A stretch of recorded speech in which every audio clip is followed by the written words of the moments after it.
ഹരേ കൃഷ്ണ. ഹരേ കൃഷ്ണ. എല്ലാവർക്കും പ്രണാമം. ഹരേ കൃഷ്ണ. ഓം നമോ ഭഗവതേ വാസുദേവായ. ഓം നമോ ഭഗവതേ വാസുദേവായ. ഓം നമോ ഭഗവതേ വാസുദേവായ. ഓം അജ്ഞാനതിമിരാന്ധസ്യ ജ്ഞാനാഞ്ജനാശലാകയ ചക്ഷുരുന്മീലിതം യേന തസ്മൈ ശ്രീഗുരവേ നമഃ. നമോ വിഷ്ണുപാദായ കൃഷ്ണപ്രേഷ്ഠായ ഭൂതലേ ശ്രീമതേ ഭക്തിവേദാന്ത സ്വാമിനിതി നാമിനേ. നമസ്തേ സാരസ്വതേ ദേവേ ഗൗരവാണി പ്രചാരിണേ നിർവിശേഷ ശൂന്യവാദി പാശ്ചാത്യദേശധാരിണേ. ജയ ശ്രീ കൃഷ്ണ ചൈതന്യ പ്രഭു നിത്യാനന്ദ ശ്രീ അദ്വൈത ഗദാധര ശ്രീവാസാദി ഗൗര ഭക്തവൃന്ദ. ഹരേ കൃഷ്ണ കൃഷ്ണ കൃഷ്ണ ഹരേ ഹരേ, ഹരേ രാമ രാമ രാമ ഹരേ ഹരേ. ഹരേ കൃഷ്ണ. ശ്രീ ശ്രീ രാധാ ഗോവിന്ദ ടെമ്പിൾ 18 ദിവസത്തെ ഭഗവത്ഗീത ക്ലാസ്സിലേക്ക് എല്ലാവർക്കും സ്വാഗതം. ഹരേ കൃഷ്ണ. എല്ലാവർക്കും പ്രണാമം. നമ്മള് അധ്യായം 14 ഭൗതികയുടെ ത്രിഗുണങ്ങൾ. ഹരേ കൃഷ്ണ മാതാജി. ഇന്ന് 14ാമത്തെ അധ്യായം ഭൗതിക പ്രകൃതിയുടെ ത്രിഗുണങ്ങളെ കുറിച്ചാണ് നമ്മൾ ഇന്ന് പഠിക്കാൻ പോകുന്നത്. നമ്മൾ 3ാമത്തെ അധ്യായം തൊട്ട് കേൾക്കുന്നതാണ് അല്ലെ. ത്രിഗുണങ്ങളാണ് എന്ത് ചെയ്യുന്നത്? ത്രിഗുണങ്ങളുടെ സ്വാധീനം കൊണ്ടാണ് ജീവാത്മാവ് കർമ്മങ്ങൾ ചെയ്തു വരുന്നത് എന്നൊക്കെ നമ്മൾ പറഞ്ഞില്ലേ. ജീവാത്മാവ് ഒന്നും ചെയ്യുന്നില്ല, പക്ഷെ ത്രിഗുണങ്ങളാണ് എല്ലാം ചെയ്യിപ്പിക്കുന്നത്. അപ്പൊ നമുക്ക് ഈ ത്രിഗുണങ്ങളെ കുറിച്ചാണ് ഇന്ന് ഒരു അധ്യായമായിട്ട് തന്നെ കൊടുത്തിരിക്കുകയാണ്, ഭൗതിക പ്രകൃതിയുടെ ത്രിഗുണങ്ങൾ. അപ്പൊ അതിനു മുന്നേ ഇന്നലെ പറഞ്ഞ അധ്യായം ഒന്ന് നോക്കാം അല്ലെ. ഇന്നലെ ഏത് അധ്യായമായിരുന്നു നമ്മൾ കണ്ടത്? അധ്യായം 13 ഭക്തിയോഗം. അധ്യായം 13 ഏത് യോഗമായിരുന്നു? ക്ഷേത്രജ്ഞൻ അല്ലേ. പ്രകൃതി ക്ഷേത്രജ്ഞൻ അതായിരുന്നു അധ്യായം. എന്തൊക്കെയാണ് ഇന്നലെ പറഞ്ഞത്? ഇതിൽ അർജുനൻ കുറെ കാര്യങ്ങൾ ചോദിക്കണ്ടായിരുന്നു. ശരീരം ക്ഷേത്രം എന്നാൽ എന്താണ്? ക്ഷേത്രജ്ഞൻ ആരാണ്? ശരീരം എന്താന്ന് പറഞ്ഞു കൊടുത്തു. അറിയേണ്ടത് ആരെ കുറിച്ചാണ്? അറിവാരാണ്? ജ്ഞാന വിഷയം ആരാണെന്നൊക്കെ ഇന്നലെ അർജുനന് ഭഗവാൻ പറഞ്ഞു കൊടുത്തു അല്ലെ. 24 മൂലകങ്ങള്, ശരീരത്തിന്റെ 24 ഘടകങ്ങളെ കുറിച്ച് കണ്ടു നമ്മള്. ഏതൊക്കെയായിരുന്നു? പഞ്ചമഹാഭൂതങ്ങള്, ജ്ഞാനേന്ദ്രിയങ്ങള്, കർമ്മേന്ദ്രിയങ്ങള്, വിഷയങ്ങള്, ബുദ്ധി, മിഥ്യാഹങ്കാരം, ഭൗതിക പ്രകൃതിയുടെ ത്രിഗുണങ്ങൾ അല്ലെ. പിന്നെ ജ്ഞാനം എന്താണെന്ന് ഭഗവാൻ പറഞ്ഞു തന്നല്ലേ. ജ്ഞാനം എന്ന് പറഞ്ഞ എന്തൊക്കെയാണെന്ന് പറഞ്ഞു തന്നു. വിനയം, ക്ഷമ, പിന്നെന്താണ്? മിഥ്യാഹങ്കാരം ഇല്ലായ്മ, പിന്നെ ആത്മീയ ഗുരുവിനെ സമീപിക്കും, ആത്മസംയമനം പാലിക്കുക, ഇന്ദ്രിയ വിഷയങ്ങളിൽ ആസക്തി പാടില്ല, അനാസക്തി, ഇന്ദ്രിയ വിഷയങ്ങൾ അനാസക്തി, മിഥ്യാഹങ്കാരമില്ലായ്മ. അങ്ങനെ കുറെ പോയിന്റ്സ് പറഞ്ഞു അല്ലെ അതില്. പിന്നെ വേറെ എന്താ പറഞ്ഞത്? 24 മൂലകങ്ങളെ കുറിച്ച് പറഞ്ഞു. പിന്നെ ഭഗവാനും ആര് തന്നെയാണെന്ന് പറഞ്ഞു? ക്ഷേത്രജ്ഞൻ തന്നെയാണെന്ന് പറഞ്ഞു അല്ലെ. അങ്ങനെ നമ്മള് 13ാമത്തെ അധ്യായം ഇന്നലെ നമുക്ക് അവസാനിച്ചത് അങ്ങനെ അതായിരുന്നു. 5 മുക്തികൾ പറഞ്ഞു. 5 മുക്തികളെ കുറിച്ച് നമ്മൾ പറഞ്ഞിട്ടുണ്ടായിരുന്നു അല്ലേ. നല്ല 13ാമത്തെ അധ്യായത്തില് മെയിൻ ആയിട്ട് പറഞ്ഞത് ഭൗതിക പ്രകൃതി 24 മൂലകങ്ങളെ കുറിച്ച് പറഞ്ഞു.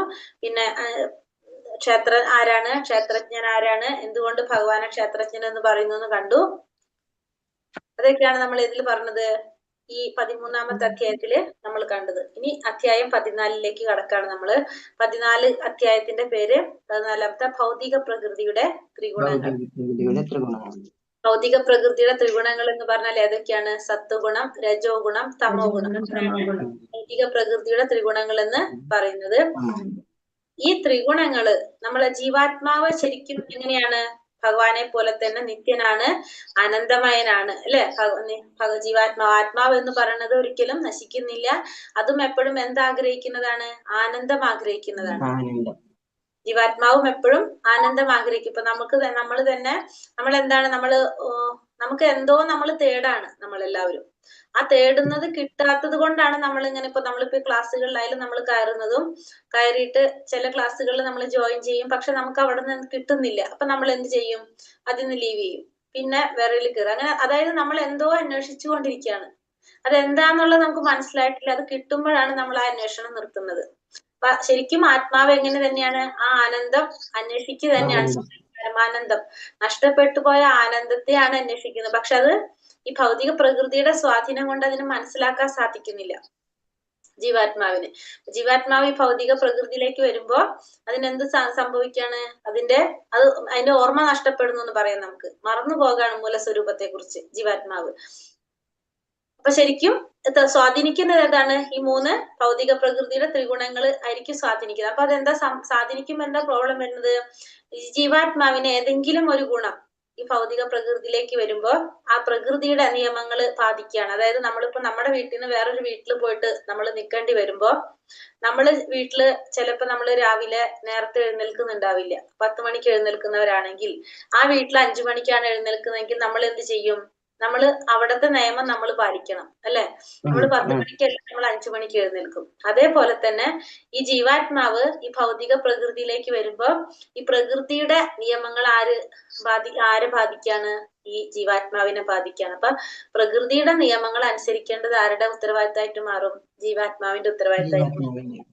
അപ്പൊ ഈ ജീവാത്മാവ് ഈ ഭൗതിക പ്രകൃതിയിലേക്ക് വരുമ്പോ ഇതിലേതെങ്കിലും ഒരു ഗുണം ഈ ജീവാത്മാവിനെ സ്വാധീനിക്കും. ആ ഗുണം എങ്ങനെയാണ് സ്വാധീനിക്കുന്നത്? നമ്മളെ പൂർവ്വജന്മത്തിന്റെ കർമ്മം അനുസരിച്ചായിരിക്കും അതും വരുന്നത്. നമ്മൾ കഴിഞ്ഞ ജന്മത്തിൽ നമ്മൾ ചെയ്തു പോയ കർമ്മത്തിന്റെ ഫലത്തിന്റെ അടിസ്ഥാനത്തിൽ തന്നെ ആയിരിക്കും നമ്മളെ ഏതെങ്കിലും ഒരു ഗുണം സ്വാധീനിക്കുന്നത്. ഇപ്പൊ നമ്മള് നല്ല പ്രവർത്തികൾ ചെയ്തിട്ടുണ്ട്, സ്വാഭാവികമായിട്ട് നമുക്ക് നല്ലൊരു ജന്മം എടുക്കേണ്ടതായിട്ട് വരികയാണെങ്കിൽ നമ്മളെ സത്വഗുണമായിരിക്കും നമ്മളെ സ്വാധീനിക്കുന്നത്. അപ്പൊ സത്വഗുണം സ്വാധീനിക്കും, അതല്ലെങ്കിൽ നമ്മളെ രജോ ഗുണം സ്വാധീനിക്കും, അല്ലെങ്കിൽ നമ്മളെ തമോ ഗുണം സ്വാധീനിക്കും. ഏതെങ്കിലും ഒരു ഗുണം സ്വാധീനിച്ചു കഴിഞ്ഞാൽ നമ്മൾ സ്വാഭാവികമായിട്ടും ആ ഗുണത്തിന്റെ അടിസ്ഥാനത്തിലായിരിക്കും നമ്മുടെ സ്വഭാവം രൂപീകരിക്കപ്പെടുന്നത്. നമ്മുടെ ആ ഗുണത്തിന്റെ അടിസ്ഥാനത്തിലായിരിക്കും നമ്മുടെ സ്വഭാവം രൂപീകരിക്കപ്പെടുന്നത്. ആ സ്വഭാവത്തിന്റെ അടിസ്ഥാനത്തിലായിരിക്കും നമ്മൾ കർമ്മങ്ങൾ ചെയ്യുന്നത്. ആ സ്വഭാവത്തിന്റെ അടിസ്ഥാനത്തിലായിരിക്കും. അപ്പൊ നമ്മൾ ഏതെങ്കിലും ഒരു ഗുണം നമ്മളെ സ്വാധീനിക്കും, അതിന്റെ അടിസ്ഥാനത്തിൽ നമ്മളെ സ്വഭാവം രൂപീകരിക്കപ്പെടും. ആ സ്വഭാവത്തിനനുസരിച്ച് നമ്മൾ പ്രവർത്തികൾ ചെയ്തുകൊണ്ടിരിക്കും. മനസ്സിലാവുണ്ടോ? ഏതെങ്കിലും ഒരു ഗുണം നമ്മളെ സ്വാധീനിക്കും. ഓരോ ഗുണത്തിന് പല പ്രത്യേകതകളുണ്ട്. ഓരോ ഗുണത്തിന്റെ സ്വഭാവങ്ങളുണ്ട്. ആ ഗുണം നമ്മളെ സ്വാധീനിക്കുമ്പോ സ്വാഭാവികമായിട്ടും ആ ഗുണം ആയിരിക്കും നമ്മൾ കാണിക്കുന്നത്. പിന്നെ അപ്പൊ അതനുസരിച്ചാണ് നമ്മുടെ സ്വഭാവം വരുന്നത്. സ്വാഭാവികമായിട്ടും നമ്മുടെ പ്രവൃത്തിയും അതിന് തന്നെ അനുസരിച്ച് വരും നമ്മള്. അപ്പൊ നമ്മള് എപ്പോഴും ഏറ്റവും നല്ല ഗുണം ഇപ്പൊ നമുക്ക് പറയാം, ഭൗതിക നമ്മൾ ഈ പ്രപഞ്ചത്തിൽ നിൽക്കുമ്പോ നമ്മൾ ഈ 3 ഗുണത്തില് സത്വഗുണത്തിലേക്ക് ഉയരാനായിട്ട്, സത്വഗുണം എന്ന് വെച്ചിട്ടുണ്ടെങ്കിൽ നമുക്ക് പറയാം ഒരു പ്ലാറ്റ്ഫോം ആണത്. ആ സത്വഗുണത്തിൽ നിന്നാണ് നമുക്ക് എവിടേക്ക് മാറാൻ സാധിക്കുന്നത്? വിശുദ്ധ സത്വഗുണത്തിലേക്കാണ് നമ്മൾ എത്തേണ്ടത്. അതായത് ഈ 3 ഗുണങ്ങൾക്കും അതീതമായ ഒരു അവസ്ഥ, അതാണ് നമുക്ക് പ്രാപ്തമാക്കേണ്ടത്. നമ്മൾ അതിനു വേണ്ടിയിട്ടാണ് നമ്മൾ ശ്രമിക്കുന്നത്. അറ്റ്ലീസ്റ്റ് നമ്മൾ എവിടേക്ക് എത്തണം? സത്വഗുണത്തിലേക്ക് എത്തണം. സത്വഗുണത്തിലേക്ക് എത്തിക്കഴിഞ്ഞാല് സത്വഗുണത്തിൽ നിന്നാണ് നമുക്ക് എവിടേക്ക് കടക്കാൻ സാധിക്കുന്നത്? വിശുദ്ധ സത്വം. വിശുദ്ധ സത്വം എന്ന് വെച്ചാല് ഭഗവാനെ ആരാധിക്കുന്നവരാണ് എവിടേക്ക് എത്തുന്നത്? വിശുദ്ധ സത്വത്തിലേക്ക് എത്തുന്നത്. ദേവന്മാരെ ആരാധിക്കുന്നവരാണ് സത്വഗുണത്തിൽ നിൽക്കുന്നത്. ഭഗവാനെ ആരാധിക്കുന്നവരാണ് ആര്? വിശുദ്ധ സത്വത്തിലേക്ക് എത്തുന്നത്. അപ്പൊ ഈ 3 ഗുണത്തിനും അപ്പുറത്തൊരു ഗുണമാണത് വിശുദ്ധ സത്വഗുണം, അല്ലെങ്കിൽ വസുദേവ അവസ്ഥ എന്ന് പറയും നമ്മളതിന്. ഈ 3 ഗുണത്തിനെയും, കാരണം സത്വഗുണം നമ്മൾ എന്തൊക്കെയുണ്ട് ഇവിടെ? ബന്ധിക്കുന്നുണ്ട്. സത്വഗുണം നമ്മളെ ബന്ധനത്തിലാക്കാണ്. അപ്പൊ നമുക്ക് സത്വഗുണത്തിനെ മറികടക്കണം നമുക്ക്. പക്ഷെ മറ്റേ 2 ഗുണങ്ങളെക്കാളും നല്ലതാണ് എന്ത്? സത്വഗുണം. നമുക്ക് എന്ത് വേണം? സത്വഗുണത്തിനെ നമ്മൾ മറികടക്കാനായിട്ട് ശ്രമിക്കണം. അത് നമുക്ക് ചെയ്യാനായിട്ട് നമ്മൾ എന്ത് ചെയ്യണം? നമുക്ക് ഈ 3 ഗുണത്തിന്റെ പ്രത്യേകതകൾ നമ്മൾ മനസ്സിലാക്കിയിട്ട് നമ്മൾ എന്താ ചെയ്യേണ്ടത്? നമ്മൾ അത് വളർത്തിയെടുക്കാൻ ശ്രമിക്കണം. നമ്മള് തമോ ഗുണമുള്ളവരായിരിക്കാം, രജോ ഗുണമുള്ളവരായിരിക്കും. ഏറ്റവും കൂടുതൽ രജോ ഗുണമായിരിക്കും നമ്മളിൽ ഉണ്ടാവുന്നത്. തമോ ഗുണം ഉണ്ടാവാം, രജോ ഗുണം മിക്സ് ആയിരിക്കും നമ്മളെല്ലാതും. പക്ഷെ നമ്മൾ ഈ 3ന്റെ സ്വഭാവങ്ങൾ മനസ്സിലാക്കിയിട്ട് നമുക്കത് മനഃപൂർവ്വം നമുക്ക് വളർത്തിയെടുക്കാനായിട്ട് സാധിക്കും. ഇപ്പൊ നമുക്ക് ഓരോന്നിനെയും മനസ്സിലാക്കി ഏത് ഗുണം നമുക്ക് എങ്ങനെയൊക്കെ ചെയ്യാൻ സാധിക്കും എന്നുള്ളത് നമുക്ക് ഓരോന്ന് മനസ്സിലാക്കി നമ്മൾ അതിൽ നിന്ന് ചിലത് അവോയ്ഡ് ചെയ്യേണ്ടി വരും, ചിലത് നമ്മൾ ആഡ് ചെയ്യേണ്ടി വരും. അങ്ങനെ നമുക്ക് എന്ത് സാധിക്കും? നമ്മളിൽ തന്നെ ആ ഗുണം നമുക്ക് വളർത്തിയെടുക്കാനായിട്ട്, നമ്മൾ ആ ഒരു അവബോധം നമ്മൾ ശ്രദ്ധിച്ച് നമുക്കത് മാറ്റിയെടുക്കാനായിട്ട് നമുക്ക് സാധിക്കും. ഏറ്റവും പ്രധാനപ്പെട്ട അധ്യായമാണ് ശരിക്കും പറഞ്ഞ ഭൗതിക പ്രകൃതിയുടെ ത്രിഗുണങ്ങൾ എന്ന് പറഞ്ഞാല്. കാരണം ഈ ത്രിഗുണങ്ങളാണ് നമ്മളെ എല്ലാ തരത്തിലുള്ള പ്രവർത്തികൾക്കും കാരണം, അല്ലെ? നമ്മൾ ചെയ്യുന്നതും നമ്മൾ അടുത്തൊരു ജന്മം നമ്മളെ തീരുമാനിക്കുന്നതൊക്കെ നമ്മുടെ പ്രവർത്തനങ്ങളാണ്. ആ പ്രവൃത്തി എന്തിന്റെ അടിസ്ഥാനത്തിലാണ് വരുന്നത്? സ്വഭാവത്തിന്റെ അടിസ്ഥാനത്തിലാണ് വരുന്നത്. അപ്പൊ നമ്മള് ത്രിഗുണങ്ങള് നമ്മൾ വളരെയധികം മനസ്സിലാക്കേണ്ട ഒരു അധ്യായം തന്നെയാണ്. ഈ അധ്യായം കഴിയുമ്പോൾ നമുക്ക് മനസ്സിലാക്കാൻ പറ്റും നമ്മൾ ഏത് ഗുണത്തിലാണെന്ന്, അല്ലെ? ഹരേ കൃഷ്ണ. അപ്പൊ നമുക്ക് നോക്കാം. എനിക്ക് തോന്നുന്നു കുറച്ചു പേര് ഭഗവത്ഗീത വായനരെ ഗ്രൂപ്പിൽ കയറി ഇരിക്കാൻ തോന്നുന്നുണ്ട്.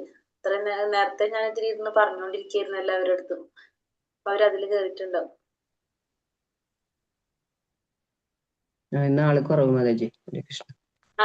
അതാന്ന് വെച്ചാൽ ഞാൻ അൻശരായപ്പോഴാണ് ഞാൻ ഈ ഗ്രൂപ്പിൽ കിട്ടിയിട്ടില്ല. എന്ത് ഭഗവത്ഗീത പാരായണം ചെയ്യുന്നതിന്റെ എനിക്ക് കിട്ടിയിട്ടില്ല ലിങ്ക്. മാതാജിക്ക് മനസ്സിലാവണ്ടായിരുന്നു. അപ്പൊ ഞാൻ പറഞ്ഞുകൊണ്ടിരിക്കണ്ടായിരുന്നു. മാതാജി ഇറങ്ങാണ്ടിരിക്കാനായിട്ട് എനിക്ക് തോന്നി മാതാജിക്ക് മനസ്സിലാവണില്ല എന്നുള്ളത്. ഞാൻ ലിങ്ക് ഇട്ടോണ്ടിരിക്കണ്ടായിരുന്നില്ലേ ഗ്രൂപ്പില് ഇരുന്നിട്ട്? ലിങ്ക് ഇട്ടോണ്ടിരിക്കണ്ട, പക്ഷെ എടുക്കാൻ അറിയണില്ല. അതെങ്ങനെ ചാറ്റ് ബോക്സിൽ ഇട്ടോണ്ടിരിക്കണ്ടായിരുന്നു ഞാൻ. അതാണ് എനിക്ക് തോന്നി മാതാജിക്ക് മനസ്സിലാവണില്ല എന്നുള്ളത്.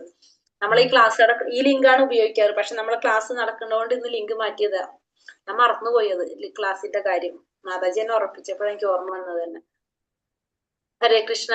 അപ്പൊ നമ്മൾ അധ്യായത്തിലേക്ക് കടക്കാം. അധ്യായം 14, ഭൗതിക പ്രകൃതിയുടെ ത്രിഗുണങ്ങൾ. ശ്രീ ഭഗവാനുവാച പരം ഭൂയാ പ്രവിക്ഷ്യാമി ജ്ഞാനാനാം ജ്ഞാനമുത്തമം യജ്ഞാത്തോ മുനയാ സർവേ പരാം സിദ്ധിമിതോ ഗതഃ. എന്താ പറഞ്ഞത്? ഓം നമോ ഭഗവതേ വാസുദേവായ. ശ്രീ ഭഗവാനുവാച. ഭഗവാൻ എന്താ പറഞ്ഞത്? പരം ഭൂയാ പ്രവിക്ഷ്യാമി ജ്ഞാനാനാം ജ്ഞാനമുത്തമം യജ്ഞാത്തോ മുനയാ സർവേ പരാം സിദ്ധിമിതോ ഗതഃ. പരമദിവ്യോത്തമ പുരുഷൻ പറഞ്ഞു. ഭഗവാൻ എന്താ പറഞ്ഞത് ഇവിടെ? ഏതൊന്നറിഞ്ഞത് കൊണ്ടാണോ ഋഷികളെല്ലാം തികഞ്ഞ പരിപൂർണത നേടിയിട്ടുള്ളത്, സർവോത്കൃഷ്ടമായ ആ പരമജ്ഞാനത്തെ പറ്റി ഞാൻ വീണ്ടും നിന്നോട് പറഞ്ഞു തരാം. അപ്പൊ ഭഗവാൻ ഇവിടെ പറയാണ്, ഏതൊന്നറിഞ്ഞത് കൊണ്ടാണോ ഋഷികൾക്കെല്ലാം പരിപൂർണത, തികഞ്ഞ പരിപൂർണത നേടാൻ സാധിച്ചിട്ടുള്ളത്, ആ സർവോത്കൃഷ്ടമായ ജ്ഞാനത്തെ കുറിച്ച് ഞാൻ വീണ്ടും നിന്നോട് പറഞ്ഞു തരാം. അപ്പൊ ഋഷിമാർക്കെല്ലാം പരിപൂർണത നേടാൻ സാധിച്ചിട്ടുള്ളത് എന്തോ ഒന്നിനെ കുറിച്ച് മനസ്സിലാക്കിയത് കൊണ്ടാണ്. ആ ഒന്നിനെ കുറിച്ച്, അതെന്താണോ അതിനെ കുറിച്ച്, ആ സർവോത്കൃഷ്ടമായ പരമജ്ഞാനത്തെ കുറിച്ച് ഞാൻ നിന്നോട് പറഞ്ഞു തരാം എന്നാണ് ഇവിടെ ഭഗവാൻ പറയുന്നത്. ഋഷിമാർക്ക് എന്താ മനസ്സിലാക്കാൻ സാധിച്ചിട്ടുള്ളത്? ഭൗതിക പ്രകൃതിയുടെ ത്രിഗുണങ്ങളുമായിട്ടുള്ള സമ്പർക്കം കാരണമാണ് ഈ ജീവാത്മാവ് ഈ ഭൗതിക ലോകത്തില് കുടുങ്ങിക്കിടക്കുന്നതെന്ന് ആർക്ക് മനസ്സിലാക്കാൻ സാധിക്കും? എങ്ങനെയാണ് അത് പ്രവർത്തിക്കുന്നതെന്നും ഋഷികൾക്ക് മനസ്സിലാക്കാൻ സാധിച്ചത് കൊണ്ടാണ് അവർക്ക് എന്ത് സാധിച്ചത്?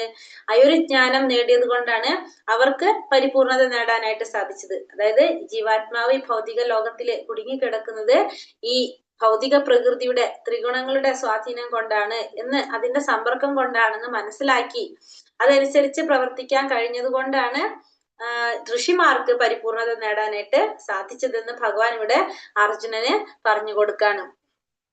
ഇതം ജ്ഞാനമുപാശ്രിത്യ മമ സാധർമ്യമാഗതഃ സർഗേപി നോപജായന്തേ പ്രളയേന വ്യഥന്തി ച. ഈ ജ്ഞാനത്തിൽ ഉറച്ചു നിൽക്കുന്നത് കൊണ്ട് എന്റേതിനു സമാനമായ അതീന്ദ്രിയ ഭാവത്തെ പ്രാപിക്കാൻ കഴിയും. അങ്ങനെ ഉറച്ചു നിന്നു കഴിഞ്ഞാൽ ഒരുവൻ സൃഷ്ടികാലത്ത് ജനിക്കുകയുമില്ല, പ്രളയകാലത്ത് ആകുലചിത്തനാവുകയുമില്ല. അപ്പൊ ഈ ഒരു ജ്ഞാനം നേടിക്കഴിഞ്ഞാൽ, അതിൽ ഉറച്ചു നിൽക്കുകയാണെങ്കിൽ ഭഗവാന്റേതിന് സമാധാനമായിട്ടുള്ള അതീന്ദ്രിയ ഭാവത്തെ പ്രാപിക്കാനായിട്ട് ആ വ്യക്തിക്ക് കഴിയും. അങ്ങനെയുള്ള വ്യക്തിക്ക് എന്തില്ല, സൃഷ്ടികാലത്ത് ജനനം എടുക്കേണ്ടതായിട്ടും പ്രളയകാലത്ത് ആകുലചിത്തനാകേണ്ടതായിട്ടും വരുന്നില്ല. അതായത് ഈ ഭൗതിക ലോകത്തില് ജന്മം എടുക്കേണ്ടതായിട്ട് വരില്ല. ആ ഒരു ജ്ഞാനത്തെ കുറിച്ച്, ഭൗതിക പ്രകൃതിയുടെ ത്രിഗുണങ്ങളെ കുറിച്ച് മനസ്സിലാക്കാൻ സാധിച്ചു കഴിഞ്ഞാൽ ഭഗവാന്റെ അതീന്ദ്രിയമായ ഭാവത്തെ പ്രാപിക്കാൻ സാധിക്കും എന്ന് മാത്രമല്ല, നമുക്ക് ഈ ഭൗതിക ലോകത്തിൽ വീണ്ടും ജന്മം എടുക്കേണ്ടതായിട്ട് വരില്ല. അതായത് സൃഷ്ടികാലത്ത് ജനിക്കേണ്ടതായിട്ടോ പ്രളയകാലത്ത് ആകുലചിത്തനാകേണ്ടതായിട്ടോ വരുന്നില്ല. സർവയോനീഷു കൗന്ദേയ മൂർധയാ സംഭവന്തി യഃ താസാം ബ്രഹ്മമഹത്യോ നിരഹം ബീജപ്രദാപിത. എന്താ പറഞ്ഞത്? ഹേ കുന്തിപുത്ര, നാനാരൂപേണയുള്ള ഈ ജീവിവർഗങ്ങൾക്കെല്ലാം ഭൗതിക പ്രകൃതിയിൽ ജന്മം എടുക്കാൻ അവസരം നൽകിയത് ഞാനാണ്. അവയുടെ ബീജപ്രദാതാവായ പിതാവും ഞാൻ തന്നെ ആണെന്നറിയണം. അപ്പൊ ഭഗവാൻ ഇവിടെ പറയാണ്, എല്ലാ ജീവാത്മാക്കളുടെയും ആദ്യ പിതാവ് ആരാണ്? ഭഗവാനാണ്. എല്ലാ ജീവാത്മാക്കൾക്കും ഈ ഭൗതിക പ്രകൃതിയിൽ ജന്മം എടുക്കാൻ അവസരം കൊടുത്തത് ആരാണ്? ഭഗവാനാണ്. ഭഗവാനാണ് എല്ലാ ജീവാത്മാക്കളുടെയും ആദ്യ പിതാവ്, ഭഗവാനാണെന്ന് ഭഗവാൻ പറയാണ്. അപ്പൊ ഞാനാണ് എല്ലാ ജീവാത്മാക്കളുടെയും ആദ്യ പിതാവ്. എല്ലാ ജീവാത്മാക്കൾക്കും ഈ ഭൗതിക പ്രകൃതിയിൽ ജന്മം എടുക്കാൻ അവസരം കൊടുത്തത് ആരാണ്? ഭഗവാൻ തന്നെയാണ്. എല്ലാ 84 ലക്ഷം ഈ ജീവവർഗങ്ങൾ എല്ലാത്തിന്റെയും പിതാവ് ഭഗവാനാണ് എന്ന് നമുക്ക് പറഞ്ഞുതരാണ്. പക്ഷെ നമുക്കത് മനസ്സിലാകുന്നില്ല അല്ലെ. അപ്പൊ ഭഗവാനാണ് എല്ലാത്തിന്റെയും പിതാവ് എന്ന് പറയുന്നപ്പോ നമുക്ക് എങ്ങനെ അറിയാം? നമ്മൾ ഈ ഭൗതിക പ്രകൃതിയിൽ ജന്മം എടുക്കുന്നു, നമ്മൾ അങ്ങനെ നമുക്ക് അറിയുന്നത്. പക്ഷെ ശരിക്കും എന്താ പറയുന്നത്? ഒരു ഉദാഹരണം ഇവിടെ ശ്രീല പ്രഭുപാദർ പറയുന്നുണ്ട്. അരിക്കൂമ്പാരത്തില് തേള് മുട്ടയിടും. തേള് മുട്ടയിട്ട് കഴിഞ്ഞാല് എന്താണ്, കുറെ നാൾ കഴിയുമ്പോ ആ തേളിന്റെ കുഞ്ഞുങ്ങൾ ഉണ്ടാവും. ആ തേളിന്റെ കുഞ്ഞുങ്ങള് നോക്കുമ്പോ നമുക്ക് എന്താ മനസ്സിലാക്കാം? അരിക്കൂമ്പാരത്തിൽ നിന്നാണ് ആ തേളിന്റെ കുട്ടികൾ വരുന്നത് നമുക്ക് തോന്നും അല്ലെ. പക്ഷെ ശരിക്കും എന്താണ്, അവിടെ ഓൾറെഡി തേള് മുട്ടയിട്ട് വെച്ചിട്ടുണ്ടായിരുന്നു. അതേപോലെ തന്നെയാണ് ഭഗവാൻ. ഭൗതിക ഭൗതിക പ്രകൃതിയല്ല നമ്മുടെ എന്തിന് കാരണം? ഉൽപ്പത്തി, നമ്മളെ ജന്മത്തിന് കാരണം ആരാണ്? ഭഗവാനാണ്. നമ്മുടെ സൃഷ്ടിക്ക് കാരണം ശരിക്കും ഭഗവാനാണ്. നമുക്ക് ഇത് അവസരം നൽകിയത്. പക്ഷെ നമുക്ക് മനസ്സിലാക്കാൻ സാധിക്കുന്നത് നമ്മൾ ഭൗതിക പ്രകൃതിയാണ് ചിന്തിക്കുന്നു. പക്ഷെ ശരിക്കും ആരാണ്? ഭഗവാനാണ് നമ്മുടെ പിതാവ് എന്ന് പറയുന്നു. ശ്രീകൃഷ്ണ ഭഗവാനാണ് ജീവസത്തകൾക്കെല്ലാം ആദി പിതാവ് എന്ന് ഈ ശ്ലോകം സ്പഷ്ടമാക്കുന്നുണ്ട്. ഭൗതികവും ആത്മീയവുമായ പ്രകൃതിയുടെ സംയോഗമാണ് ജീവാസത്തകൾ. അങ്ങനെയുള്ള ജീവസത്തകൾ ഭൂലോകത്തിൽ മാത്രമല്ല ബ്രഹ്മാവ് വാഴുന്ന സമന്നത ഗ്രഹത്തിൽ പോലും കാണപ്പെടുന്നു. ഭൂമിക്കുള്ളിലും വെള്ളത്തിലും അഗ്നിയിൽ പോലും ജീവികളുണ്ട്. എല്ലായിടത്തും ജീവാത്മാക്കളുണ്ട്. അപ്പൊ ഭഗവാനാണ് എല്ലാ ജീവാത്മാക്കളുടെയും ആദ്യ പിതാവെന്നാണ് ഈ ശ്ലോകത്തില് നമുക്ക് മനസ്സിലാക്കി തരുന്നത്. ഭൗതികവും ആത്മീയമായ ഭൗതിക പ്രകൃതി ആത്മീയ പ്രകൃതിയുടെയും സംയോഗമാണ് ഈ ജീവാത്മാക്കൾ എന്ന് പറയുന്നത്. അങ്ങനെയുള്ള ജീവാത്മാക്കള് നമ്മൾ ഈ ഭൂമിയിൽ മാത്രമല്ല ഉള്ളത്, ബ്രഹ്മാവ് വാഴുന്ന ഗ്രഹത്തിൽ പോലുമുണ്ട്. അപ്പൊ 14 ലോകങ്ങളിൽ, അതായത് ഭൂമിക്കുള്ളിലും വെള്ളത്തിലും അഗ്നിയിലും എല്ലാവിടും എന്തുണ്ട്? ഈ ജീവാത്മാക്കളുണ്ട്. എല്ലാത്തിലും ജീവാത്മാക്കളുണ്ട്. എല്ലാ ജീവാത്മാക്കളുടെയും ആദ്യ പിതാവ് ആരാണ്? ഭഗവാനാണ്. നമ്മൾ പറഞ്ഞ പോലെ അല്ലെ, മനുഷ്യരിൽ മാത്രമല്ല മൃഗങ്ങളിലും പക്ഷികളിലും സസ്യങ്ങളിലും ഇഴജന്തുക്കള്, എന്താ പറയാ, വെള്ളത്തിനടിയിലുള്ളത്, കരയിലുള്ളത്, ഭൂമിയില് എല്ലാത്തിലും ആരുണ്ട്? എല്ലാത്തിലും ജീവാത്മാക്കളുണ്ട്. ഈ എല്ലാ ജീവാത്മാക്കളുടെയും ബീജം പ്രദാനം ചെയ്തത് ആരാണ്? ഭഗവാനാണ്. ഇവരുടെയൊക്കെ ആദ്യ പിതാവ് ഭഗവാനാണെന്ന് ഭഗവാൻ ഇവിടെ പറയാണ്. ഇനി 3 ഗുണങ്ങളെ കുറിച്ച് പറയാണ്. സത്വം രജസ്തമ ഇതി ഗുണോ പ്രകൃതി സംഭവ നിപതന്തി മഹാബാഹോ ദേഹേ ദേഹിനമവ്യം. ഹേ മഹാബാഹുവായ അർജുന, 3 ഗുണങ്ങൾ അടങ്ങിയതാണ് ഭൗതിക പ്രകൃതി. അപ്പൊ ഭൗതിക പ്രകൃതി എന്ന് പറഞ്ഞാല് 3 ഗുണങ്ങൾ അടങ്ങിയതാണ് ഭൗതിക പ്രകൃതി. ഏതൊക്കെയാണ് ഭൗതിക പ്രകൃതിയിൽ അടങ്ങിയിരിക്കുന്ന 3 ഗുണങ്ങള്? സത്വഗുണം, രജോ ഗുണം, തമോ ഗുണം. ഈ 3 ഗുണങ്ങള് അടങ്ങിയതാണ് ഭൗതിക പ്രകൃതി. ശാശ്വതനായ ജീവാത്മാവിന് പ്രകൃതി സംയോഗം ഉണ്ടാകുന്നതോടെ അത് ഈ ഗുണങ്ങളാൽ ബദ്ധനാകുന്നു. അപ്പോ ജീവാത്മാവ് ശാശ്വതനാണ്. പക്ഷെ എന്താണ്? പ്രകൃതിയുടെ സംയോഗം ഉണ്ടാകുന്നതോടുകൂടി ആ ജീവാത്മാവിന് എന്ത് സംഭവിക്കാണ്? ഈ ഗുണങ്ങൾ കൊണ്ട് ബന്ധനത്തിലാകാണ് ജീവാത്മാവ്. ഏതെങ്കിലും ഒരു ഗുണം കൊണ്ട് എന്ത് ചെയ്യാണ്? ഈ ഗുണം കൊണ്ട് ജീവാത്മാവ് ബന്ധനത്തിൽ പെട്ടുപോകുന്നു. അപ്പൊ ജീവാത്മാവ് എന്ന് പറയുന്നത് ശരിക്കും ശാശ്വതനാണ്. നമ്മൾക്കറിയാം, ആനന്ദം അനുഭവിക്കുന്നവനാണ് ജീവാത്മാവ്. അജനാണ്, നിത്യനാണ്, ശാശ്വതനാണ്. പക്ഷെ ഈ ഭൗതിക പ്രകൃതിയുടെ സംയോഗം ഉണ്ടാകുമ്പോൾ ആ ജീവാത്മാവ് ആ ഗുണങ്ങളാൽ ബന്ധിക്കപ്പെടാണ് ചെയ്യുന്നത്, ബന്ധനത്തില് ആകാണ് ചെയ്യുന്നത്. ഇനി ഓരോ ഗുണത്തിലും എങ്ങനെയാണ് ബന്ധനം വരുന്നതെന്ന് പറയാണ്. തത്ര സത്വം നിർമ്മലത്വാത് പ്രകാശാഗമനാമയം സുഖസംഖ്യേന ബദ്ധാതി ജ്ഞാന സംഖ്യേന ചാനഘ. ഹേ പുണ്യാത്മാവേ, മറ്റുള്ളവയെ അപേക്ഷിച്ച് വിശുദ്ധമാകിയാൽ സത്വഗുണം പ്രകാശമാനവും എല്ലാ പാപങ്ങളിൽ നിന്നും മോചിപ്പിക്കുന്നതുമാണ്.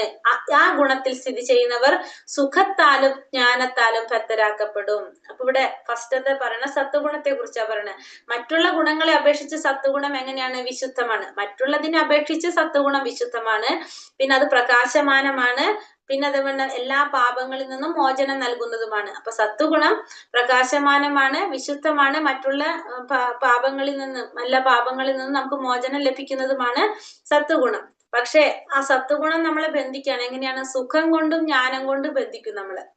സത്വഗുണത്തിൽ വരുമ്പോ സുഖവും ജ്ഞാനം കൊണ്ട് നമ്മളെ ബന്ധിക്കും. അപ്പൊ സത്വഗുണം നമുക്കറിയാം, സാധാരണ സത്വഗുണത്തിലുള്ളവര് പൊതുവെ അത്യാവശ്യം ബുദ്ധി ഉള്ളവരായിരിക്കും സത്വഗുണത്തിലുള്ളവർ. അപ്പൊ സ്വാഭാവികമായിട്ടും അവരെന്താണ് സമൂഹത്തില് നല്ലൊരു ഉയർന്ന പൊസിഷനിൽ ജീവിക്കുന്നവരോ നല്ലൊരു സ്ഥാനമുള്ളവരോ നല്ല ജോലി ഉള്ളവരൊക്കെ ഉള്ളായിരിക്കും.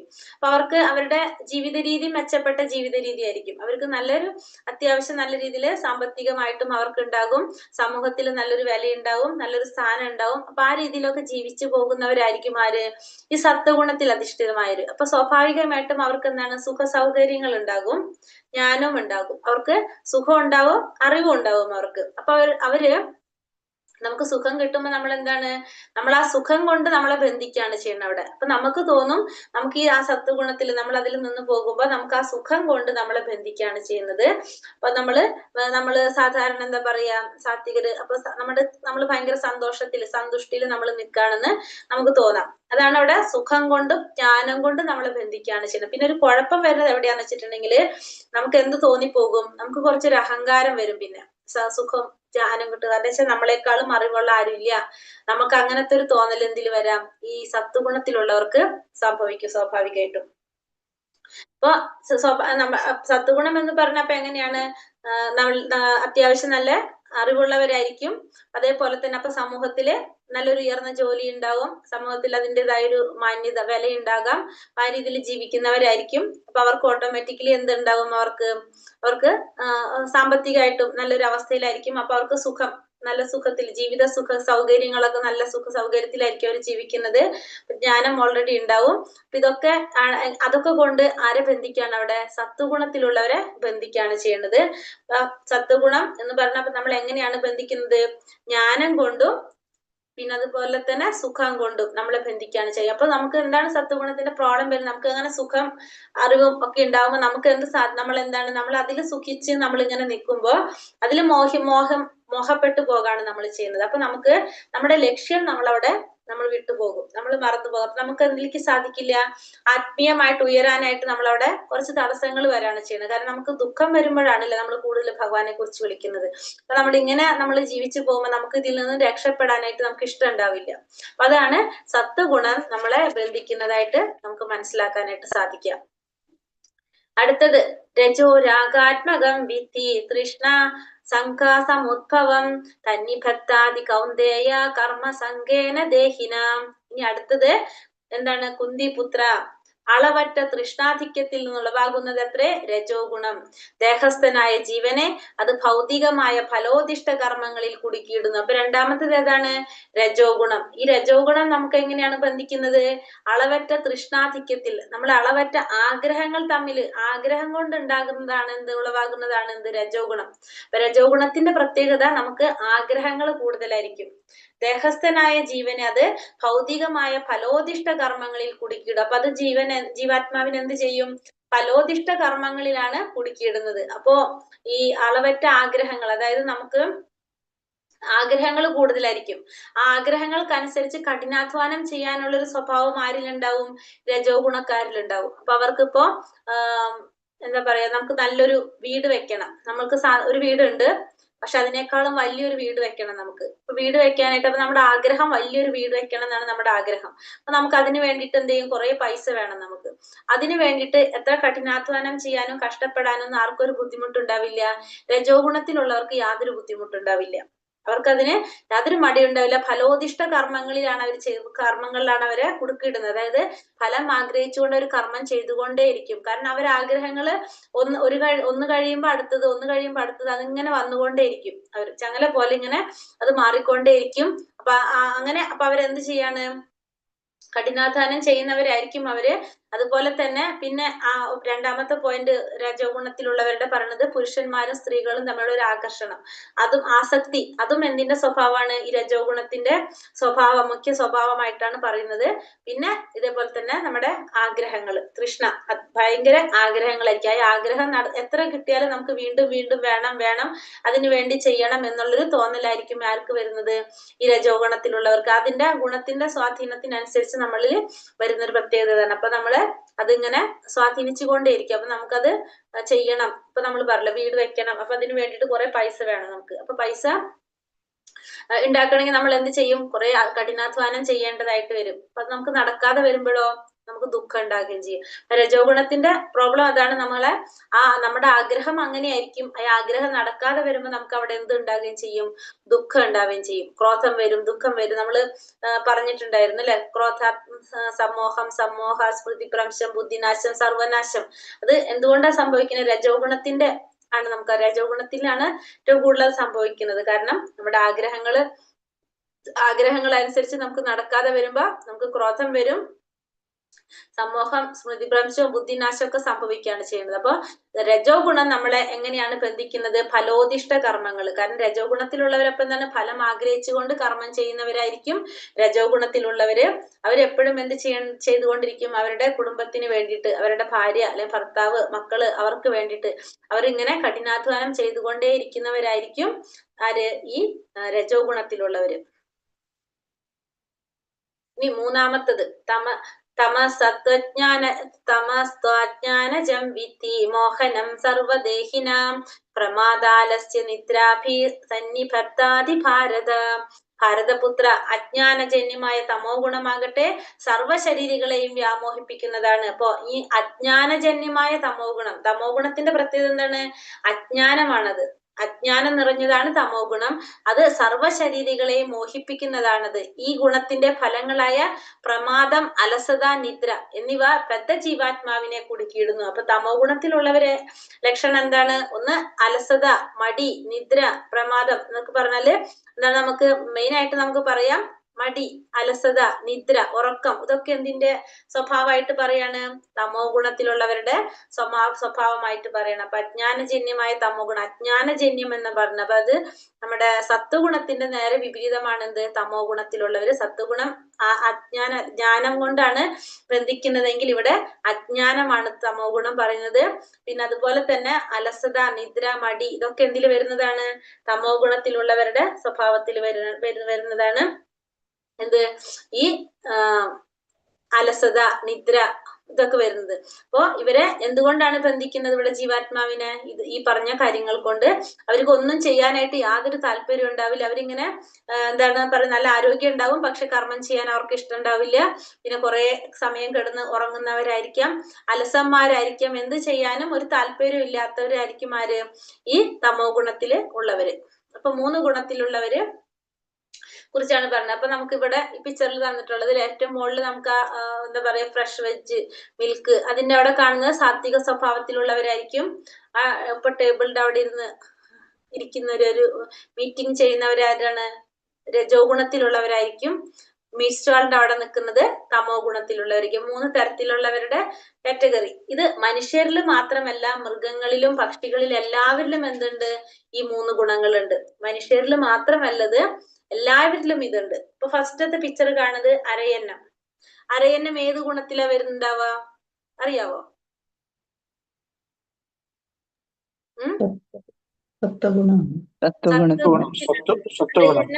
സത്വഗുണത്തിലാണ് വരുന്നത്. അത് വെജിറ്റേറിയൻ ആണ്. ശുദ്ധജലത്തിൽ മാത്രമേ അത് ഉണ്ടാവുള്ളൂ. അരയന്നം ഏത് ഗുണത്തിലാ വരുന്നത്? തേനീച്ച ഏത് ഗുണമായിരിക്കും വരുന്നത്? രജോ ഗുണം. രജോ ഗുണത്തിന്റെ പ്രത്യേകത നമ്മൾ എന്താ പറഞ്ഞത്? ആവശ്യത്തിലധികം സമ്പാദിച്ചു വെക്കാനായിട്ടുള്ള സ്വഭാവം നമുക്കുണ്ടാവും. പിന്നെ നമ്മളെ കാര്യം നടക്കാൻ വേണ്ടിയിട്ട് നമ്മൾ എത്ര കഷ്ടപ്പെടാനും ബുദ്ധിമുട്ടാനും മറ്റുള്ളവരെ ഉപദ്രവിക്കാനും നമുക്ക് പ്രോബ്ലം ഉണ്ടാവില്ല. അതാണ് ആര്? രജോ ഗുണത്തിലുള്ളവര്. ഈ തേനീച്ചയുടെ പ്രത്യേകത എന്താണ്? തേനീച്ച കുറെ തേൻ ഉണ്ടാക്കുക അല്ലെ, തേൻ സംഭരിച്ചു വെക്കുക. നമ്മള് എങ്ങാനത് എടുക്കാനോ തൊടാനോ അതിന്റെ അടുത്തേക്ക് പോയി കഴിഞ്ഞാൽ എന്താണ്? നമ്മളെ ഉപദ്രവിക്കും. നമ്മള് തേനീച്ച കുത്തും നമ്മളെ പിടിച്ചിട്ട്. ആ തേനീച്ച രജോ ഗുണത്തിന് ഉദാഹരണം. പിന്നെ കാക്കയുടെ പ്രത്യേകത തന്നെ, കാക്ക തമോ ഗുണം. അതായത് മലിനമായ സ്ഥലത്ത് ചെന്ന് കൊത്തി വലിച്ച് ചെയ്യുന്നതും എല്ലാതും എന്താണ്? കാക്ക. ആ കാക്ക എന്തിനു ഉദാഹരണം നമുക്ക് പറയാം? തമോ ഗുണത്തിന് ഉദാഹരണം. അപ്പൊ എല്ലാവരിലും എന്തുണ്ട്? ഈ ഗുണങ്ങള് എല്ലാവരിലും ഉണ്ട്. മനുഷ്യരിലും മാത്രമല്ല, മൃഗങ്ങളിലും പക്ഷികളിലും എല്ലാം ഈ 3 ഗുണങ്ങളെ കാണാനായിട്ട് സാധിക്കും നമുക്ക്. അപ്പൊ സത്വഗുണം നമ്മൾ എങ്ങനെയാണ് ബന്ധിക്കുന്നത്? തമോ ഗുണം എങ്ങനെയാണ് ബന്ധിക്കുന്നത്? രജോ ഗുണം എങ്ങനെയാണ് ബന്ധിക്കുന്നത്? നമ്മളിവിടെ പറയാണ്, സത്വം സുഖേ സംജയതി രജ കർമ്മണി ഭാരത ജ്ഞാനമാവൃത്യ തൂ തമഃ പ്രമാദേ സംജയത്യുതഃ. അല്ലയോ ഭാരതപുത്ര, സത്വഗുണം ഒരാളെ സുഖം കൊണ്ട് ബന്ധിക്കുമ്പോൾ രജോ ഗുണം കാമ്യകർമ്മങ്ങൾ കൊണ്ടാണ് ബന്ധിക്കുക. ജ്ഞാനത്തെ ആവരണം ചെയ്യുന്ന തമോ ഗുണമാകട്ടെ ഉന്മാദം കൊണ്ട് ബന്ധിക്കുന്നു. അപ്പൊ സത്വഗുണം നമ്മളെ എങ്ങനെയാ ബന്ധിക്കുന്നത്? സുഖം കൊണ്ട്. നമുക്ക് കുറെ സുഖ സൗകര്യങ്ങൾ തരും. അപ്പൊ നമുക്ക് എന്താണ്, നമ്മൾ ആ സുഖ സൗകര്യങ്ങളിൽ മതിമറന്ന് നമ്മൾ അവിടെ ജീവിക്കും. അപ്പൊ നമ്മളെ സത്വഗുണം ബന്ധിക്കുന്നത് സുഖങ്ങൾ കൊണ്ടാണ്. രജോ ഗുണമാണെങ്കിലോ കാമ്യകർമ്മങ്ങൾ കൊണ്ട്. കാരണം നമ്മുടെ ഒരു ലക്ഷ്യം, നമുക്ക് കുറെ ആഗ്രഹങ്ങൾ ഉണ്ടാവും. ആ ആഗ്രഹങ്ങൾ നിറവേറ്റാൻ വേണ്ടി നമ്മൾ എന്ത് ചെയ്തുകൊണ്ടിരിക്കും? ഫലം ആഗ്രഹിച്ചുകൊണ്ട് കർമ്മം ചെയ്തുകൊണ്ടേയിരിക്കും. ഒരു സെക്കൻഡ് നമ്മൾ റെസ്റ്റ് ഇല്ലാണ്ട് കർമ്മം ചെയ്തുകൊണ്ടേ ഇരിക്കുന്നവരാണ് രജോ ഗുണത്തിലുള്ളവര്. ഇനി തമോ ഗുണമാണെങ്കിലോ ജ്ഞാനത്തെ ആവരണം ചെയ്യുന്ന തമോ ഗുണം ഉന്മാദം കൊണ്ട് ബന്ധിക്കും. നമുക്ക് എന്താണ്? അലസത, ഉന്മാദം, മടി, ഇതൊക്കെയാണ് നമ്മളെ തമോ ഗുണത്തില് നമ്മളെ ബന്ധിച്ചിരിക്കുന്നത്. അപ്പൊ ഈ 3 തരത്തിലും നമ്മൾ എങ്ങനെയാണ്? ബന്ധനത്തിൽ തന്നെയാണ്. ചിലപ്പോ നമുക്ക് എന്താ സംഭവിക്കുന്നത്? രജസ്തമശ്ചാപി ഭൂയ സത്വം ഭവതി ഭാരത രജസത്വം തമശ്ചൈവ തമസത്വം രജസ്തഥ. അല്ലയോ ഭാരത, ചിലപ്പോൾ സത്വഗുണം രജസ്തമോ ഗുണങ്ങളെ തോൽപ്പിച്ചുകൊണ്ട് മുന്നേറും. ചിലപ്പോ നമുക്ക് എന്താ സംഭവിക്കുക? സത്വഗുണം രജസ് തമസ് ഗുണങ്ങളെ തോൽപ്പിച്ച് മുന്നേറാം. ചിലപ്പോ രജോ ഗുണം തമോ ഗുണങ്ങളെ കീഴടക്കാം. ചിലപ്പോ തമോ ഗുണം മറ്റു 2 ഗുണങ്ങളെയും കീഴടക്കാം. അപ്പൊ ഈ 3 ഗുണങ്ങളും തമ്മിലുള്ള മത്സരം എന്താണ്? അത് എപ്പോഴും നിലനിൽക്കുകയാണ് ചെയ്യുന്നത്. ഇത് പിടിവലി നടക്കുന്ന പോലെ, ഇത് 3ഉം തമ്മിലുള്ള മത്സരം വലിച്ചുകൊണ്ടേ ഇരിക്കുന്ന പോലെ അത് അങ്ങോട്ടും ഇങ്ങോട്ടും നടന്നുകൊണ്ടേ ഇരിക്കുകയാണ് ചെയ്യുന്നത്. ആർക്കും പരിശീലനം കൊണ്ട് സത്വഗുണം വളർത്തി രജസമസ്സുകളെ തോൽപ്പിക്കുക. അപ്പൊ നമുക്ക് എല്ലാവർക്കും എന്ത് സാധിക്കും? സത്വഗുണത്തെ വളർത്തിക്കൊണ്ടുവരാനായിട്ട് സാധിക്കും. നമുക്ക് രജസിനെയും തമസിനെയും തോൽപ്പിച്ചുകൊണ്ട് സത്വഗുണത്തിനെ വളർത്താൻ നമുക്ക് എല്ലാവർക്കും സാധിക്കും. ഇപ്പൊ സത്വഗുണത്തിന്റെ ലക്ഷണം നമുക്ക് മനസ്സിലായില്ലേ? ഒന്നെന്താണ്? അറിവ് അല്ലെ? ഫസ്റ്റ് നമുക്ക് പറയുന്നത് എന്താണ്? ജ്ഞാനം. അതാണ് നമ്മൾ പറയുന്നത്. സത്വഗുണത്തിലിരിക്കുമ്പോ നമുക്ക് എങ്ങനെയുള്ളവരായിരിക്കണം? നമ്മള് അറിവുള്ളവരായിരിക്കണം എന്ന് പറയല്ലേ. പിന്നെ സത്വഗുണം പിന്നെന്താണ് പറഞ്ഞത്? സുഖം കൊണ്ടും നമ്മള് സത്വഗുണത്തില് നമുക്ക് എങ്ങനെ സാധിക്കുക? അറിവ് ഉണ്ടാക്കാനായിട്ട് നമുക്ക് ശ്രമിക്കാം. അറിവ് ഉണ്ടാക്കാന്ന് വെച്ചാൽ നമ്മൾ എന്ത് ചെയ്യണം? നമ്മള് ഈ പറഞ്ഞ പോലെ ഇത്തരത്തിലുള്ള പുസ്തകങ്ങൾ, ഭഗവാനെ കുറിച്ച് അറിയുന്ന, അറിവ് തരുന്ന, സാക്ഷാത്കാരത്തിന്റെ വഴിയിലേക്ക് നയിക്കുന്ന പുസ്തകങ്ങളെ കുറിച്ചുള്ള നമുക്ക് അറിവുണ്ടാകും. അപ്പൊ നമുക്ക് സത്വഗുണം നമുക്ക് നിലനിർത്താനായിട്ട് സാധിക്കും. രജോ ഗുണം വർദ്ധിപ്പിച്ച് സത്വ തമസ്സുകളെ കീഴടക്കാനും തമോ ഗുണത്തെ പോഷിപ്പിച്ച് സത്വ രജസ്സുകളെ നശിപ്പിക്കാനും നമുക്ക് സാധിക്കും. ഇങ്ങനെ ഭൗതിക പ്രകൃതിക്ക് 3 ഗുണങ്ങളുണ്ടെങ്കിലും സ്ഥിരനിശ്ചയമുള്ളവർക്ക് സത്വഗുണത്താൽ അനുഗ്രഹീതരാകാം. അപ്പൊ 3 ഗുണങ്ങൾ ഉണ്ടെങ്കിലും നമുക്ക് എന്ത് ചെയ്യാം? നിശ്ചയദാർഢ്യത്തോടെ നമുക്ക് പ്രവർത്തിച്ചുകൊണ്ട് സത്വഗുണത്താൽ അനുഗ്രഹീതരാകാനായിട്ട് എല്ലാവർക്കും സാധിക്കും. അതിനെയും അതിക്രമിച്ച വസുദേവ അവസ്ഥ എന്ന വിശുദ്ധ സത്വത്തിലെത്താം. അപ്പൊ നമുക്ക് എന്താ വേണ്ടത്? ഇതിനെയും അതിക്രമിച്ച് നമുക്ക് എത്തണം. അതെവിടേക്ക് എത്തേണ്ടത്? വസുദേവ അവസ്ഥ, വിശുദ്ധ സത്വം, അതിലേക്കാണ് നമുക്ക് ഉയരേണ്ടത്. ഇവിടെയാണ് ഈശ്വര ശാസ്ത്രാഭിജ്ഞനാകുന്നത്. അപ്പോഴാണ് ഒരാൾക്ക് എന്ത് സാധിക്കുന്നത്? ഭഗവാനെ മനസ്സിലാക്കാനായിട്ട് സാധിക്കുന്നത്. ഒരു മനുഷ്യനിൽ ഏത് ഗുണത്തിനാണ് സ്വാധീനം എന്നത് അയാളുടെ പ്രത്യേക പ്രവർത്തനങ്ങളിൽ നിന്ന് മനസ്സിലാക്കാം. അപ്പൊ നമുക്ക് പ്രവർത്തനത്തിൽ നിന്ന് തന്നെ മനസ്സിലാക്കാൻ സാധിക്കും അയാൾ ഏത് ഗുണത്തിലാണ് ഉള്ളതെന്ന്. ഒരാളുടെ പ്രവൃത്തിയിലൂടെ സംസാരത്തിലൂടെ നമുക്കത് അറിയാനായിട്ട് സാധിക്കും. അവരേത് ഗുണമാണ് അവരെ സ്വാധീനിച്ചിരിക്കുന്നതെന്ന്.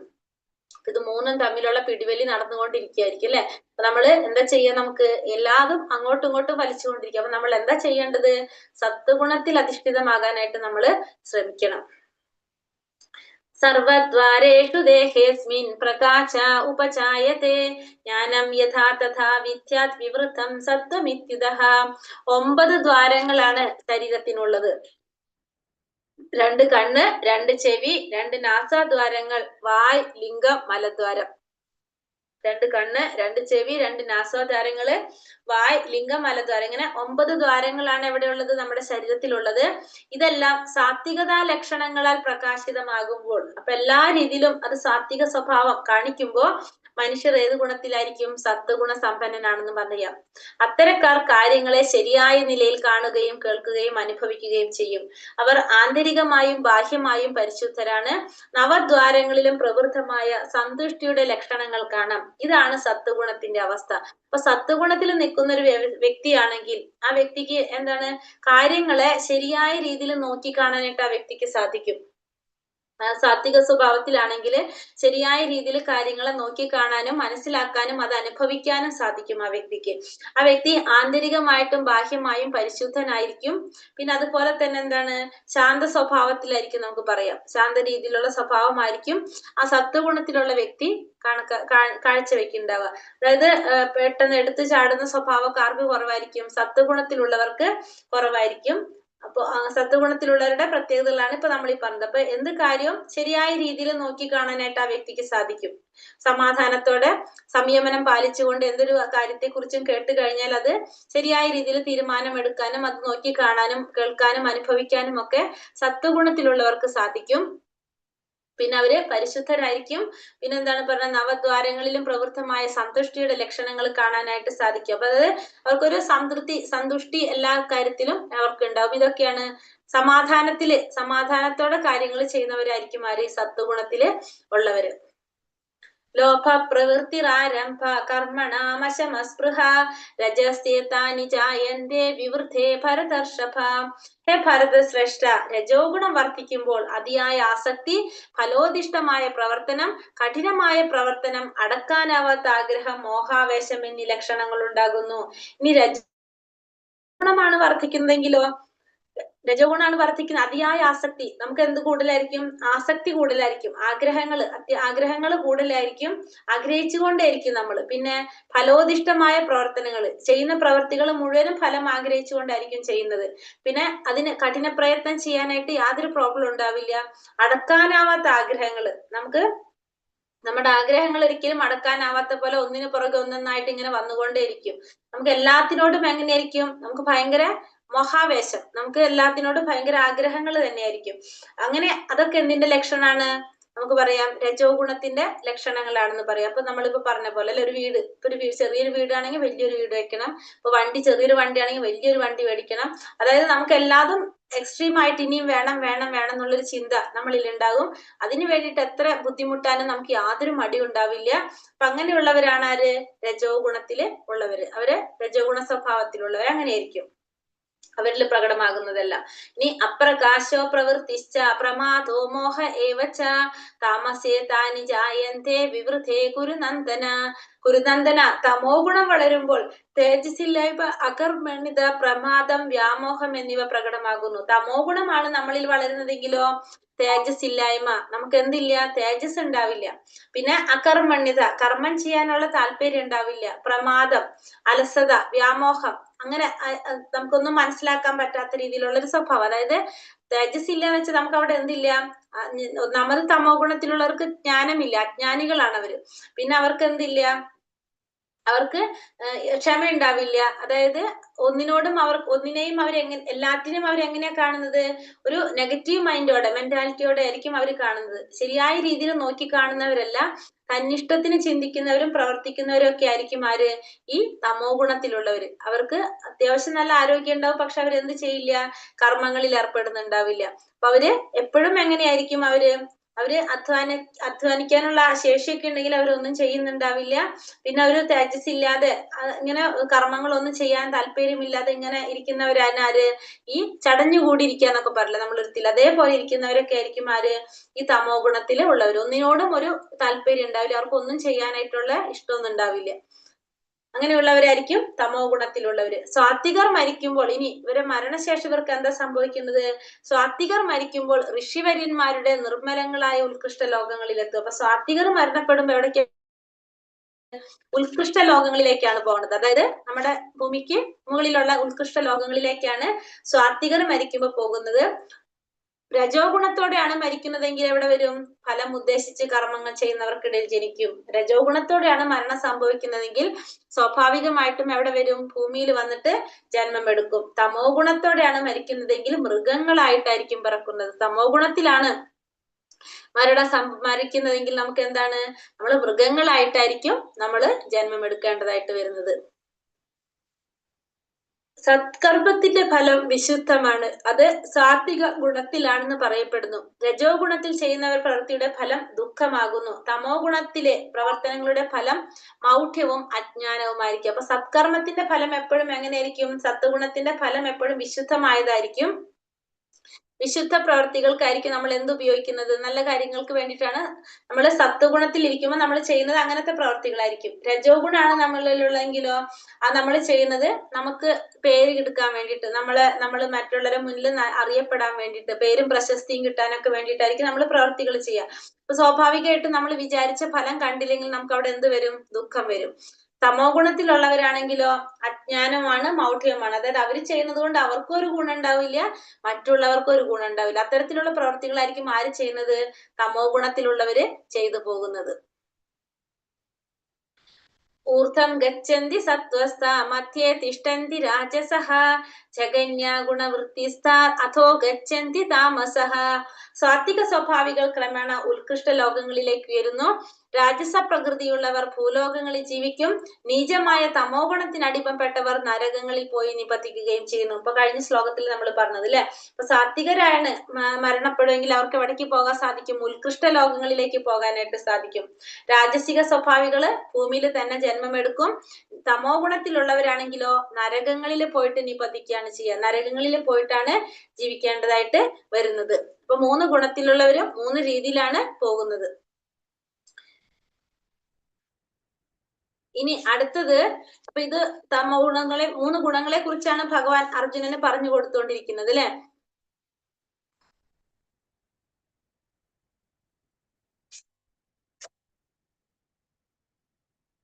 അപ്പൊ ഇവിടെ അടുത്തത് എന്താ ചോദിക്കുന്നത്? ഭഗവാൻ പറയാണ് ഗുണേനേതാനതീത്യാൻ ദേഹി ദേഹാസമുദ്ഭവാൻ ജന്മമൃത്യുജരാ ദുഃഖേർ വിമുക്തോ മൃതമശ്നുതേ. ശരീര സംബന്ധികളായി 3 ഗുണങ്ങളെയും അതിക്രമിക്കാൻ സാധിച്ചാൽ ശരീരസ്ഥനായ ജീവന് ജനനം, മരണം, വാർദ്ധക്യം മുതലായ ക്ലേശങ്ങളിൽ നിന്ന് മുക്തനായി ഈ ജീവിതത്തിൽ തന്നെ അമൃതാസ്വദിക്കാൻ സാധിക്കും. അപ്പൊ ഇത്രയും കാര്യങ്ങൾ 3 ഗുണങ്ങളെ കുറിച്ച് പറഞ്ഞു കൊടുത്തു, 3 ഗുണങ്ങളുടെ സ്വഭാവ സവിശേഷതകൾ പറഞ്ഞു കൊടുത്തു. അപ്പൊ എങ്ങനെയാണ് നമുക്ക് ത്രിഗുണങ്ങള്, നമ്മളെ 3 ഗുണങ്ങൾ ബാധിക്കുന്നത്, നമ്മൾ എന്താ ചെയ്യേണ്ടത്, നമുക്ക് മനസ്സിലാക്കാൻ സാധിക്കും ഏത് ഗുണത്തിൽ ഇത് നമ്മൾ എങ്ങനെയാണ് ചെയ്യുന്നതെന്ന്. ഇത് ഭഗവാൻ എന്നിട്ട് പറയാണ്, ഈ 3 ഗുണങ്ങളെ നമുക്ക് അതിക്രമിക്കാൻ സാധിച്ചു കഴിഞ്ഞാൽ നമുക്ക് എന്ത് സാധിക്കും?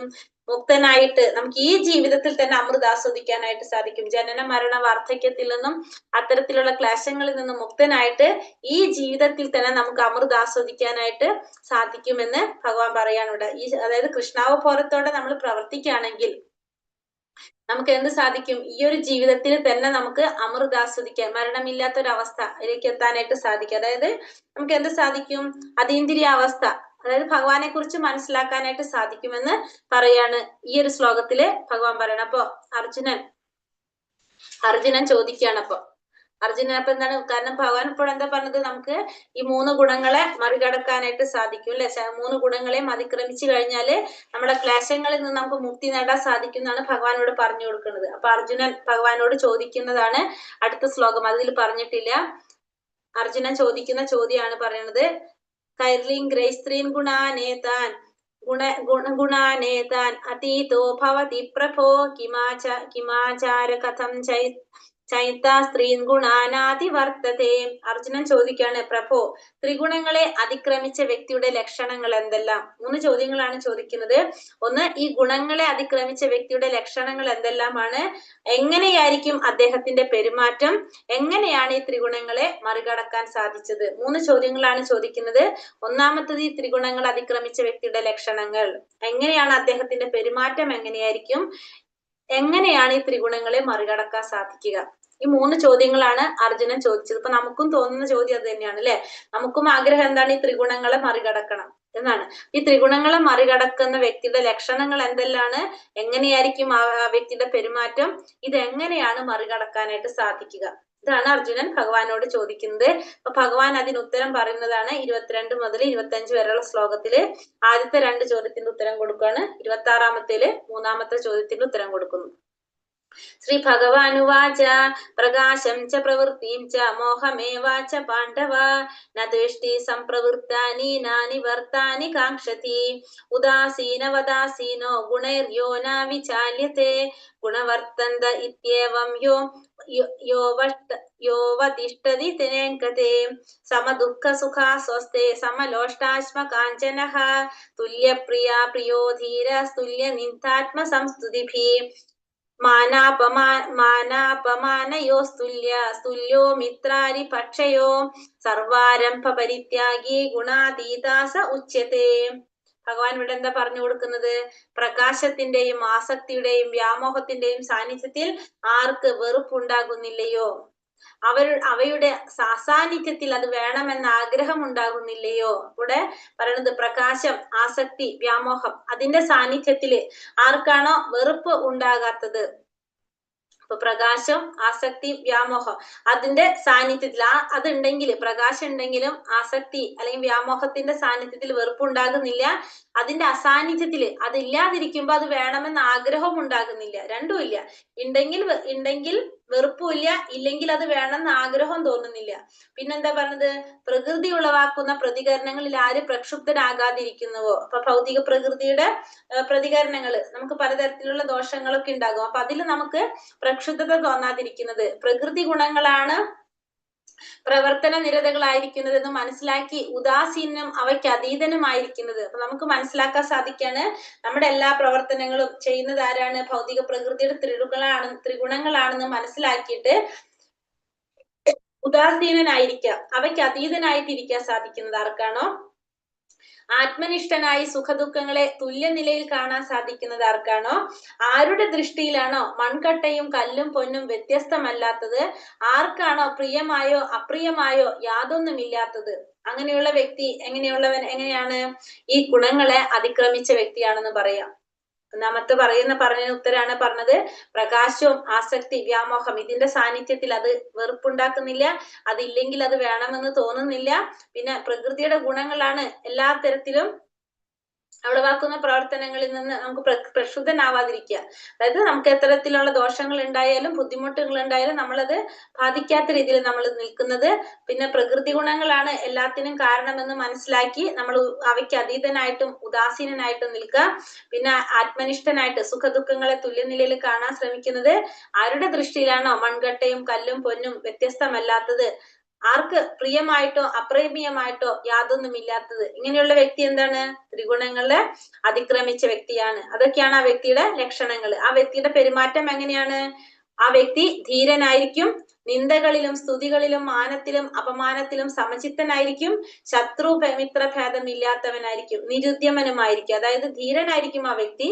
മറ്റുള്ളവർ ആ വ്യക്തിയെ നിന്ദിച്ചാലും സ്തുതിച്ചാലും മാനിച്ചാലും അപമാനിച്ചാലും എങ്ങനെയായിരിക്കും? ഒരേപോലെ ആയിരിക്കും ചിന്തിക്കുന്നത്. സമചിത്തനാണ്, ശത്രുക്കളോടും മിത്രങ്ങളോടും ഒരേ ഭാവത്തിലായിരിക്കും.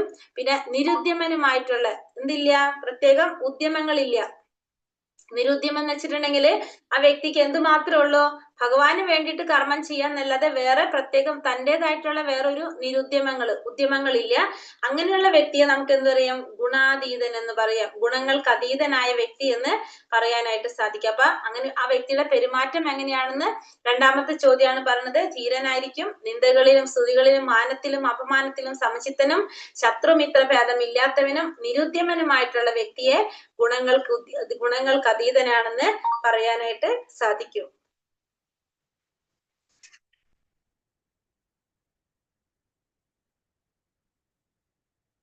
അപ്പൊ അങ്ങനെയുള്ള വ്യക്തിയാണ് ആര്? ഗുണാതീതൻ എന്ന് പറയുന്നത്. അപ്പൊ നിരുദ്യമനായിട്ടുള്ള വ്യക്തി, അതായത് സ്വന്തമായിട്ട് യാതൊരു കാര്യത്തിനും അദ്ദേഹം പ്രവർത്തിക്കുന്നില്ല. അദ്ദേഹം ആർക്ക് വേണ്ടി മാത്രമേ പ്രവർത്തിക്കുന്നുള്ളൂ? ഭഗവാന് വേണ്ടി മാത്രം പ്രവർത്തിക്കുക. അതാണ് നിരുദ്യമൻ എന്ന് പറഞ്ഞത്. ഭഗവാന്റെ കാര്യത്തിന് മാത്രം. ഇനി മൂന്നാമത്തെ ചോദ്യം എന്തായിരുന്നു? എങ്ങനെയാണ് നമുക്ക് ഇതിനെ മറികടക്കാൻ സാധിക്കുന്നത്? മാംസയോ വ്യഭിചാരേണ ഭക്തിയോഗേന സേവത്തെ സാഗുണാൻ സമതീതൈതാൻ ബ്രഹ്മഭൂയായ കൽപ്പത്തെ. ഏത് പരിതസ്ഥിതിയിലും പിഴയ്ക്കാതെ ഭക്തിപൂർവം ഭഗവത് സേവനത്തിൽ ഏർപ്പെടുന്നവർക്ക് വേഗത്തിൽ ഭൗതിക പ്രകൃതിയുടെ ത്രിഗുണങ്ങളെ അതിക്രമിച്ച് പരംബ്രഹ്മ പദത്തിലെത്താം. അപ്പൊ എന്താ ചെയ്യേണ്ടത്? എത്ര സാഹചര്യം, എങ്ങനത്തെ സിറ്റുവേഷൻ വന്നാലും നമ്മൾ എന്ത് ചെയ്യണം? പിഴയ്ക്കാതെ നമ്മൾ ഭക്തിപൂർവം ഭഗവാന്റെ സേവനം ചെയ്തുകൊണ്ടിരിക്കണം. അപ്പൊ നമ്മള് പല സിറ്റുവേഷൻ നമുക്ക് ഉണ്ടാകാം, പക്ഷെ നമ്മൾ എന്ത് ചെയ്തിരിക്കണം? നമ്മള് ഭക്തിപൂർവം ഭഗവത് സേവനത്തിൽ ഏർപ്പെട്ടുകൊണ്ടിരിക്കുകയാണെങ്കിൽ നമുക്ക് ഈ ഭൗതിക പ്രകൃതിയുടെ ത്രിഗുണങ്ങളെ മറികടക്കാനായിട്ട് സാധിക്കും. ഇപ്പൊ നമ്മൾ പറയില്ല, നമ്മൾ നാമം ജപിച്ചുകൊണ്ടിരിക്കുമ്പോ പല രീതിയിലും നമുക്ക് തടസ്സങ്ങൾ വരാം. പക്ഷെ എന്നാലും നമ്മൾ എന്ത് മനസ്സിലാക്കണം? നമ്മളത് എങ്ങനെയെങ്കിലും നമ്മളത് ചെയ്യാനായിട്ട് ശ്രമിക്കണം. അപ്പൊ നമുക്ക് അപ്പൊ പറ്റില്ല, പിന്നെ ചെയ്യണം. പക്ഷെ നമ്മൾ അത് വിടരുത്. അങ്ങനെ നമ്മൾ ചെയ്യാതിരുന്നു കഴിഞ്ഞാലാണ് നമുക്ക് എന്ത് സംഭവിക്കുന്നത്? നമ്മൾ അറിയാതെ നമ്മൾ വീണു പോകുന്നത്. നമുക്ക് എന്ത് വേണം? നമ്മൾ പിഴയ്ക്കാതെ ഭക്തിപൂർവ്വം ഭഗവാന്റെ സേവനത്തിൽ ഏർപ്പെട്ടുകൊണ്ടേയിരിക്കാം, ഏതൊരു പരിതസ്ഥിതിയിലായാലും. അങ്ങനെയാണെങ്കിൽ നമുക്ക് എന്ത് സാധിക്കും? ഈ ത്രിഗുണങ്ങളെ മറികടക്കാനായിട്ട് നമുക്ക് സാധിക്കുമെന്ന് മൂന്നാമത്തെ ചോദ്യത്തിനുള്ള ഉത്തരാണ് ഇതിലൂടെ ഭഗവാൻ പറയുന്നത്. ഇനി ഇവിടെ ഒരു കഥയാണ് പറയുന്നത്. ഇപ്പൊ നമ്മള് പറഞ്ഞില്ലേ, നമുക്ക് എന്ത് ചെയ്യാൻ സാധിക്കും? നമുക്ക് ഈ ത്രിഗുണങ്ങളെ മറികടക്കാനായിട്ട് നമുക്ക് സാധിക്കും. അതിന് രത്നാകരൻ എന്ന് പറഞ്ഞൊരു കാട്ടാളന്റെ കഥയാണ് ഇവിടെ പറയുന്നത്. രത്നാകരൻ എന്ന് പറഞ്ഞാല് കാട്ടാളനാണ്, കൊള്ളക്കാരനും കൂടിയാണ്. ഇപ്പൊ കാട്ടിലൂടെ പോകുന്നവരുടെ സ്വത്തും പണമൊക്കെ കൊള്ളയടിച്ചിട്ട് ജീവിക്കുന്നതാണ് ആരുടെ ജോലി? ഈ രത്നാകരന്റെ ജോലി. കാട്ടാളനാണ്, പിന്നെ മൃഗങ്ങളെയൊക്കെ വേട്ടയാടി പിടിക്കുന്നതൊക്കെയാണ് ചെയ്യുന്നത്. അപ്പൊ സ്വഭാവം അത്രയും ദുഷ്ട സ്വഭാവമായിരിക്കും അല്ലെ. അങ്ങനെ ഒരു ദിവസം അയാൾ ഇങ്ങനെ കാത്തു നിൽക്കാണ്, വഴി വരുന്നവരെ നോക്കി നിൽക്കുമ്പോ നാരദ മഹർഷി വരാണ്. അപ്പൊ നാരദ മഹർഷി വരുമ്പോ, നാരദ മഹർഷി എന്താണ് നല്ല തേജസ്സുള്ള ഒരു മുഖമായിരിക്കും അല്ലെ നാരദ മഹർഷിയല്ലേ. അപ്പൊ നാരദ മഹർഷിയെ കാണുമ്പോ സ്വാഭാവികമായിട്ടും ഇദ്ദേഹം എന്ത് ചെയ്യും? പൈസയും സ്വർണ്ണമൊക്കെ ചോദിക്കും. പക്ഷെ നാരദ മഹർഷിയിൽ ഒന്നുമില്ല. അപ്പൊ നാരദ മഹർഷി പറയും എന്റെ ഒന്നുമില്ല തരാനായിട്ട് എന്ന് പറയും. ഇയാള് ആദ്യം പറയും പറ്റില്ല, വിശ്വസിക്കില്ല. പിന്നെ അങ്ങനെ പറയുമ്പോ ഈ നാരദ മഹർഷി തിരിച്ച രത്നാകരന്റെ അടുത്ത് ചോദിക്കും, നീ എന്തിനാ ഇതൊക്കെ ചെയ്യണമെന്ന് ചോദിക്കും. നീ എന്തിനാണ് ഇതൊക്കെ ചെയ്യണമെന്ന് ചോദിക്കുമ്പോ പറയും, എനിക്കും എന്റെ ഭാര്യയ്ക്കും മക്കൾക്കും വേണ്ടി ജീവിക്കാൻ വേണ്ടിയിട്ടാണ് ഇതൊക്കെ ചെയ്യണത് അല്ലെ എന്ന് പറയും. അപ്പൊ ചോദിക്കും, നീ ചെയ്യുന്നതിന്റെ ഫലം പങ്ക് അവര് എടുക്കുമെന്ന് ചോദിക്കും. അവരും കൂടി അനുഭവിക്കോ നീ ചെയ്യുന്ന കർമ്മത്തിന്റെ ഫലം? പറയും അനുഭവിക്കും എന്ന് പറയും. അപ്പൊ നീ ഒന്ന് ചോദിച്ചിട്ട് വരാൻ പറയും. അപ്പൊ ഇയാള് പറയും, ഇവിടെ നിന്ന് രക്ഷപ്പെടാൻ വേണ്ടിയിട്ടുള്ള സൂത്രല്ലേ എന്ന് ചോദിക്കും. പറയല്ല, ഞാൻ ഇവിടെ തന്നെ നിൽക്കാം, പോയിട്ട് ഭാര്യയെ അടുത്ത് ചോദിച്ചിട്ട് വരാം. അങ്ങനെ രത്നാകരൻ പോയിട്ട് ഭാര്യയോട് ചോദിക്കും, ഞാൻ ഇതൊക്കെ നിങ്ങൾക്ക് വേണ്ടിയല്ല ചെയ്യണേ, നീ ഇതിന്റെ ഫലം കൂടി നീയും അനുഭവിക്കുന്നു. അപ്പൊ ഭാര്യ ചോദിക്കും, ഞാൻ എന്തിനാ അനുഭവിക്കുന്നത്? നിങ്ങളല്ല ഇതെല്ലാം ചെയ്യുന്നത്. അപ്പോഴാണ് അയാൾക്ക് മനസ്സിലാകുന്നത്, ഞാൻ ചെയ്യുന്ന കർമ്മത്തിന്റെ ഫലം ഞാൻ തന്നെ അനുഭവിക്കണം, അതിന് വേറൊരാളും കൂടി ഉണ്ടാവില്ല എന്നുള്ളത് മനസ്സിലാക്കുകയാണ്. അയാൾ ഓടി വന്നിട്ട് ആ മഹർഷിയോട് പറയും, എനിക്ക് മനസ്സിലായി, ഞാൻ ചെയ്യുന്നതിന്റെ ഫലം ഞാൻ തന്നെ അനുഭവിക്കണം, വേറെ ആരും അനുഭവിക്കില്ല, എനിക്ക് ഇതിൽ നിന്ന് മോചനം വേണമെന്ന് പറയാണ്. അതായത് ഇപ്പൊ നാരദ മഹർഷിയുടെ മുന്നിൽ അദ്ദേഹം എന്താണ്? ശരണാഗതി പ്രാപിക്കുകയാണ് അല്ലെ, വേറൊരു ആശ്രയില്ല. അപ്പോൾ എനിക്ക് വേണ്ട ഉപദേശം തരൂ, എന്നെ രക്ഷിക്കൂ എന്ന് പറയാണ്. അങ്ങനെ ഗുരുവായിട്ട് സ്വീകരിക്കുകയാണ് നാരദ മഹർഷിയെ. അങ്ങനെ മഹർഷി അദ്ദേഹത്തിനോട് പറയും, രാമ രാമ എന്ന് ജപിക്കാൻ പറയും. പക്ഷെ കാട്ടാളനാണ്, ഇത്രയും ഒരു നല്ല പ്രവൃത്തിയും ചെയ്യാത്തത് കൊണ്ട് ഭഗവാന്റെ നാമം ജപിക്കണമെങ്കിൽ നമുക്ക് എന്ത് വേണം? ഭഗവാന്റെ കാരുണ്യം വേണം. ഇല്ലാതെ നമുക്ക് ചെയ്യാൻ സാധിക്കില്ല. എത്ര ശ്രമിച്ചിട്ട് അദ്ദേഹത്തിന് രാമ രാമ എന്ന് പറയാനായിട്ട് സാധിക്കുന്നില്ല. അപ്പൊ നാരദ മഹർഷി ചോദിക്കും, നീ ഏറ്റവും കൂടുതൽ ഉപയോഗിക്കുന്ന വാക്ക് ഏതാന്ന് ചോദിക്കും. അപ്പൊ എന്താണ്? പക്ഷികളെ മൃഗങ്ങളൊക്കെ വേട്ടയാടിയിട്ട് കൊല്ലുമ്പോ അവര് ആ മരണവെപ്രാളത്തിൽ അവര് ചാവുമല്ലോ. അപ്പൊ മരാ മരാ മരാന്ന് കിടന്ന് തുള്ളിച്ചാടും. ആ സന്തോഷം, അവരുടെ ഒരു പ്രാണം പോണ സമയത്ത് ആ വേദന കണ്ടിട്ട് ഇയാള് തുള്ളിച്ചാടും. അപ്പൊ മരാ മരാ എന്നാണ് കൂടുതൽ പറയുന്നത്. അപ്പൊ പറയും, നീ ഭഗവാനെ ധ്യാനിച്ചുകൊണ്ട്, എപ്പോഴും ഭഗവാനെ സ്മരിച്ചുകൊണ്ട് നീ മരാ മരാ എന്ന് പറയാൻ പറയും. അപ്പൊ എന്നിട്ട് ഇത് പറഞ്ഞിട്ട് മഹർഷി പോവുകയാണ്. അപ്പൊ മഹർഷി പറയും, ഞാൻ പോയിട്ട് വരുന്നവരെ നീ ഇത് പറയാൻ പറയും. അങ്ങനെ ഭഗവാനെ മനസ്സിൽ ധ്യാനിച്ചുകൊണ്ട് ഈ മഹർഷി രത്നാകരൻ അവിടെ എന്താണ്? മരാ മരാമെന്ന് പറഞ്ഞത് രാമ രാമ എന്ന് മാറും. അങ്ങനെ കുറെ കഴിഞ്ഞ് നാരദ മഹർഷി തിരിച്ചു വരുമ്പോ ദൂരേന്ന് തന്നെ നല്ല എന്താ പറയാ ചൈതന്യം മനസ്സിലാവാണ് എന്തോ. അങ്ങനെ അടുത്തേക്ക് എത്തും തോറും അവിടെ എന്തായി? കുറെ വർഷങ്ങൾ കഴിഞ്ഞിട്ടാണ് മഹർഷി വരുന്നത്. അപ്പൊ എന്താണ്? അവിടെ ഒരു ചിതൽപുറ്റായിട്ട് മാറി. ഇദ്ദേഹം നിന്നിട്ട് ഇദ്ദേഹം ഭഗവാനെ ധ്യാനിച്ചുകൊണ്ട് എന്താ ചൊല്ലി ഭഗവാന്റെ അല്ല മരാ മരാന്നാണ് പറഞ്ഞുകൊണ്ടിരിക്കുന്നത് അല്ലെ. അത് ചൊല്ലി ചൊല്ലി ചൊല്ലി എന്തായിട്ട് അവിടെ ഒരു ചൈതന്യം വരാണ് ചെയ്യുന്നത്. അപ്പൊ അങ്ങനെ മഹർഷി അടുത്തെത്തി. മഹർഷി നോക്കുമ്പോ മഹർഷിക്ക് മനസ്സിലാവും താൻ അന്ന് പറഞ്ഞു നിർത്തിയിട്ട് പോയ ഈ രത്നാകരനാണിതെന്ന്. അങ്ങനെ രത്നാകരനെ അതിൽ നിന്ന് മോചിപ്പിക്കുകയാണ്. അങ്ങനെയാണ് രത്നാകരൻ വാൽമീകി എന്ന പേര് കിട്ടുന്നത്. ചിതൽപുറ്റിൽ നിന്ന് ജനിച്ചവനായതുകൊണ്ടാണ് രത്നാകരനാണ് വാൽമീകി ആയിട്ട് മാറുന്നത്. വാൽമീകി മഹർഷി ആരാണ്? രാമായണം രചിച്ചത് ആരാണ്? രാമായണം രചിച്ചത് മാതാജി. തമോ ഗുണാണല്ലേ. രത്നാകരൻ ഏത് ഗുണത്തിലായിരുന്നു? തമോ ഗുണത്തിലായിരുന്നു. തമോ ഗുണത്തിൽ ഉണ്ടായിരുന്ന രത്നാകരനാണ് ഏത് ഗുണത്തിലേക്ക് മാറുന്നത്? സത്വഗുണം വന്ന് വിശുദ്ധ അല്ലേ. അപ്പൊ നമുക്ക് സാധിക്കുന്ന കാര്യമാണ്. നമുക്ക് ഇതിനെ മാറ്റാനായിട്ട് നമുക്ക് എല്ലാവർക്കും സാധിക്കും. നമുക്കൊരു ഗുരുവിന്റെ കാരുണ്യം ആശീർവാദം ഉണ്ടാവാം. പിന്നെ നമ്മൾ എന്ത് ചെയ്യണം? നമ്മൾ അതിന് പരിശ്രമിക്കണം. നമുക്ക് പരിശ്രമം അത്യാവശ്യമാണ് അവിടെ. അപ്പൊ അങ്ങനെയാണ് നമുക്കതിനെ മറികടക്കാനായിട്ട് സാധിക്കുക. 3 ഗുണങ്ങളെ നമുക്ക് മറികടക്കേണ്ടത് നമ്മൾ എന്ത് ചെയ്യണം, നമ്മൾ സ്വയം അതിനു വേണ്ടിയിട്ട് ബോധത്തോടു കൂടി നമ്മൾ പ്രവർത്തിച്ചാൽ നമുക്ക് മാറാനായിട്ട് സാധിക്കുന്നതാണത്. ഹരേ കൃഷ്ണ. അത്രയാണ് നമ്മുടെ 14ാമത്തെ അധ്യായത്തില് പറയുന്നത്. ക്വസ്റ്റ്യൻ ആൻസർ നോക്കാം നമുക്ക്.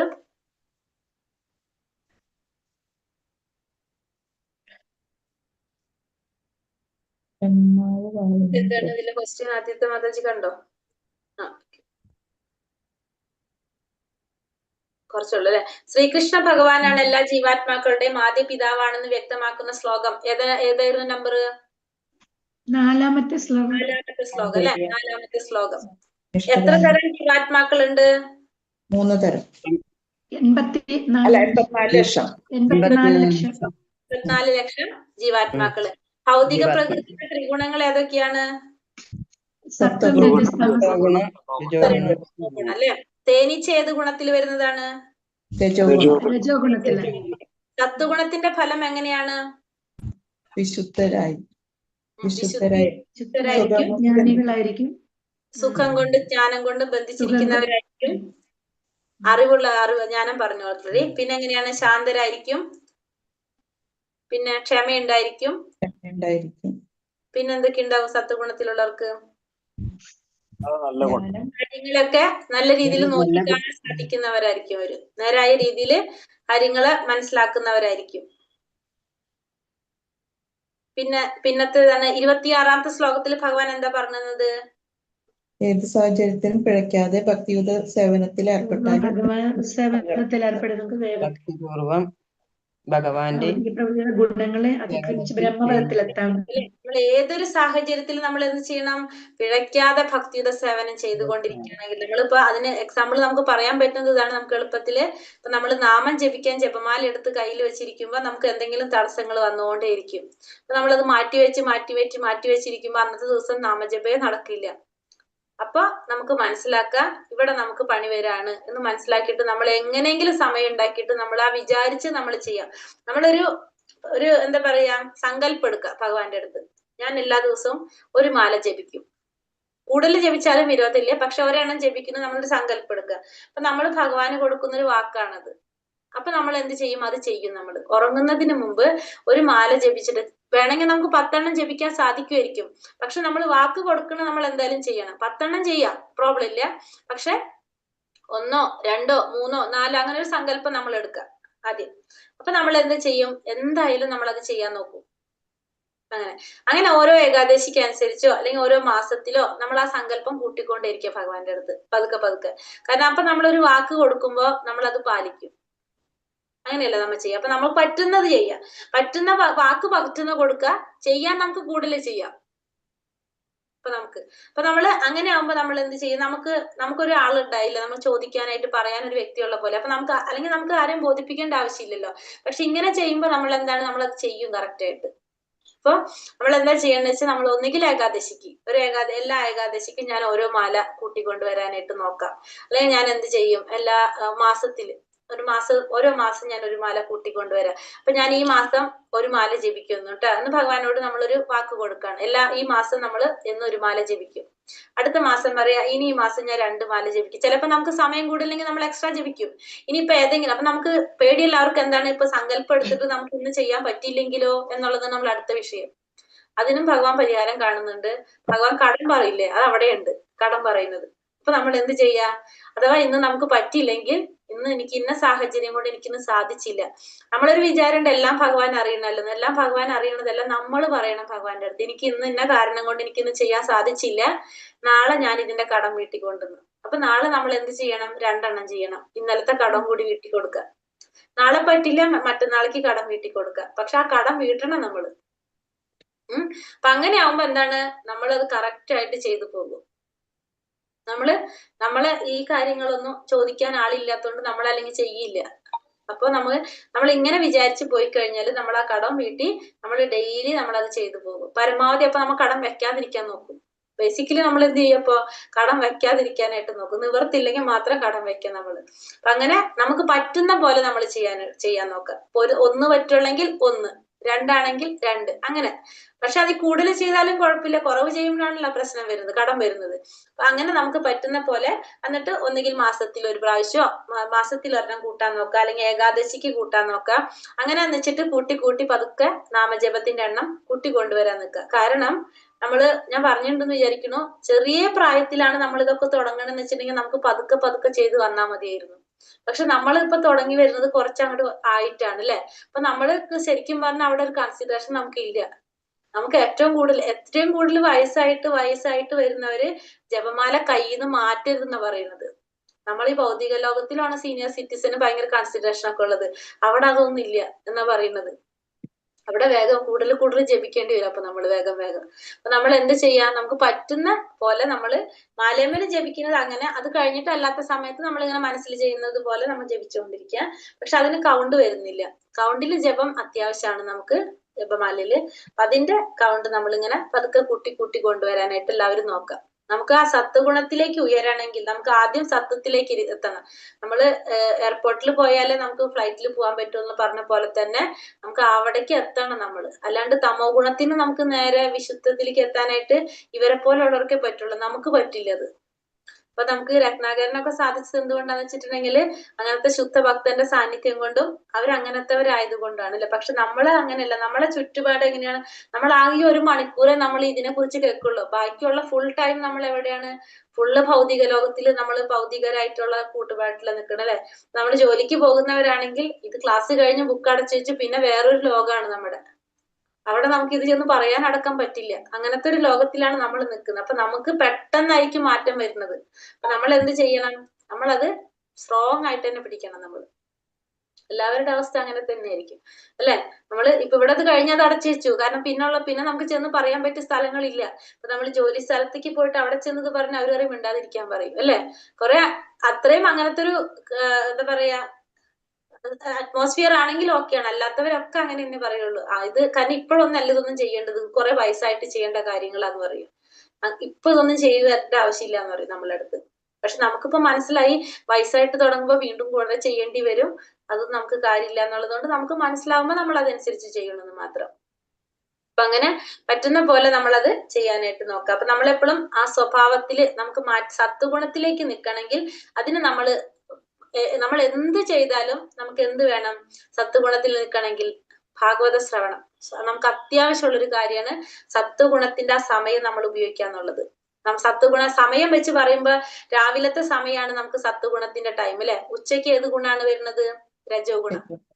വൈകുന്നേരം ആകുമ്പോ തമോ ഗുണം. സത്വഗുണത്തിൽ ഇരിക്കുന്ന ആള് വൈകുന്നേരം സത്വഗുണത്തിൽ ചോദിച്ചൊരു കാര്യം, ഇപ്പൊ രാവിലെ നമ്മളൊരു കാര്യം ഒരാളോട് ചോദിച്ചാൽ ഭയങ്കര ശാന്തമായിട്ട് പതുക്കെ നല്ല രീതിയിലൊക്കെ കാര്യം പറഞ്ഞുതരും. ആ കാര്യം തന്നെ വൈകിട്ട് ചോദിച്ചു നോക്കിയാൽ ചിലപ്പോൾ ദേഷ്യത്തിലായിരിക്കും നമുക്ക് ഉത്തരം കിട്ടുന്നുണ്ടാവുക. കാരണം നമ്മളാ സമയവും ഒക്കെ നമ്മളെ സ്വാധീനിക്കുന്നുണ്ട് ഇതൊക്കെ. അതാണ് ഈ സത്വഗുണത്തിന് ഇത്രയും പ്രധാനപ്പെട്ടതായിട്ട് പറയുന്നത്. നമുക്ക് മനസ്സിലാക്കാൻ ബുദ്ധിമുട്ടുള്ള കാര്യങ്ങൾ രാവിലെ നമ്മളൊന്ന് വായിച്ചു നോക്കി നമുക്ക് പെട്ടെന്ന് എളുപ്പത്തിൽ മനസ്സിലാക്കാൻ സാധിക്കും. രാവിലത്തെ ഒരു സമയം സത്വഗുണം വളരെയധികം നമ്മളെ സ്വാധീനിക്കുന്നതാണ് എപ്പോഴും. അപ്പൊ നമ്മൾ എന്താ ചെയ്യേണ്ടതെന്ന് വെച്ചാല്, ഇപ്പൊ നാമജപം നമുക്ക് ഫുള്ള് കുറെ സമയം ഇരുന്ന് രാവിലെ നാമം ജപിക്കാൻ പറ്റില്ല. പക്ഷെ നമുക്ക് എന്ത് ചെയ്യാം, ഒരു മാലയെങ്കിലും രാവിലെ ജപിക്കുക. സത്വഗുണത്തിൽ നമ്മളൊരു മാല ജപിക്കുക. ഭാഗവതം നമ്മൾ രാവിലെ ക്ലാസ് നമ്മൾ കേൾക്കുന്നതാണ്. അപ്പൊ രാവിലെ നമ്മൾ 1/2 മണിക്കൂർ നമ്മൾ ഭാഗവതം ക്ലാസ് കേൾക്കുക രാവിലെ. നാമജപം, പിന്നെ ആരതി, രാവിലത്തെ മംഗളാരതി ഇപ്പൊ നിങ്ങൾ മനസ്സിലാവുണ്ടല്ലോ. ഒരു 5 മിനിറ്റ് മതി, അല്ലാണ്ട് ഫുൾ ടൈം സമയത്ത് ഞാനൊന്ന് 108 ചൊല്ലി. അതെ, അത്രയും മതി മാതാജി. നമ്മളപ്പോ അത് ചെയ്യുമ്പോ വെച്ചാൽ നമ്മൾ അതിൽ അല്ലാണ്ട് ഫുൾ ടൈം നമ്മൾ അത് ഉപയോഗിക്കണം എന്നല്ല. നമ്മൾ അത് ചെയ്ത് നിൽക്കുമ്പോ നമ്മൾ അതില് സത്വത്തിലേക്ക് നമ്മൾ എത്തി നിൽക്കും. ആ സത്വഗുണത്തിലേക്ക് എത്തിക്കഴിഞ്ഞാൽ അല്ലാണ്ട് നമ്മൾ എന്ത് ചെയ്തിട്ടും ഒരു കാര്യമില്ല. കാരണം വെച്ചാല് നമ്മൾ എന്തൊക്കെ ചെയ്തിട്ടും ഉറക്കം നമുക്ക് മാറ്റില്ല എന്ന് വിചാരിക്കും. ഉറക്കം ഏത് ഗുണാണ്, ബാക്കി നമ്മൾ പറയാണ് ഞാൻ എന്നും 16 അല്ല 20 റൗണ്ട് നാമം ജപിക്കുന്നുണ്ട്. ഒരു മിനിറ്റ് ഹരേഷ്ണ മാതാജി.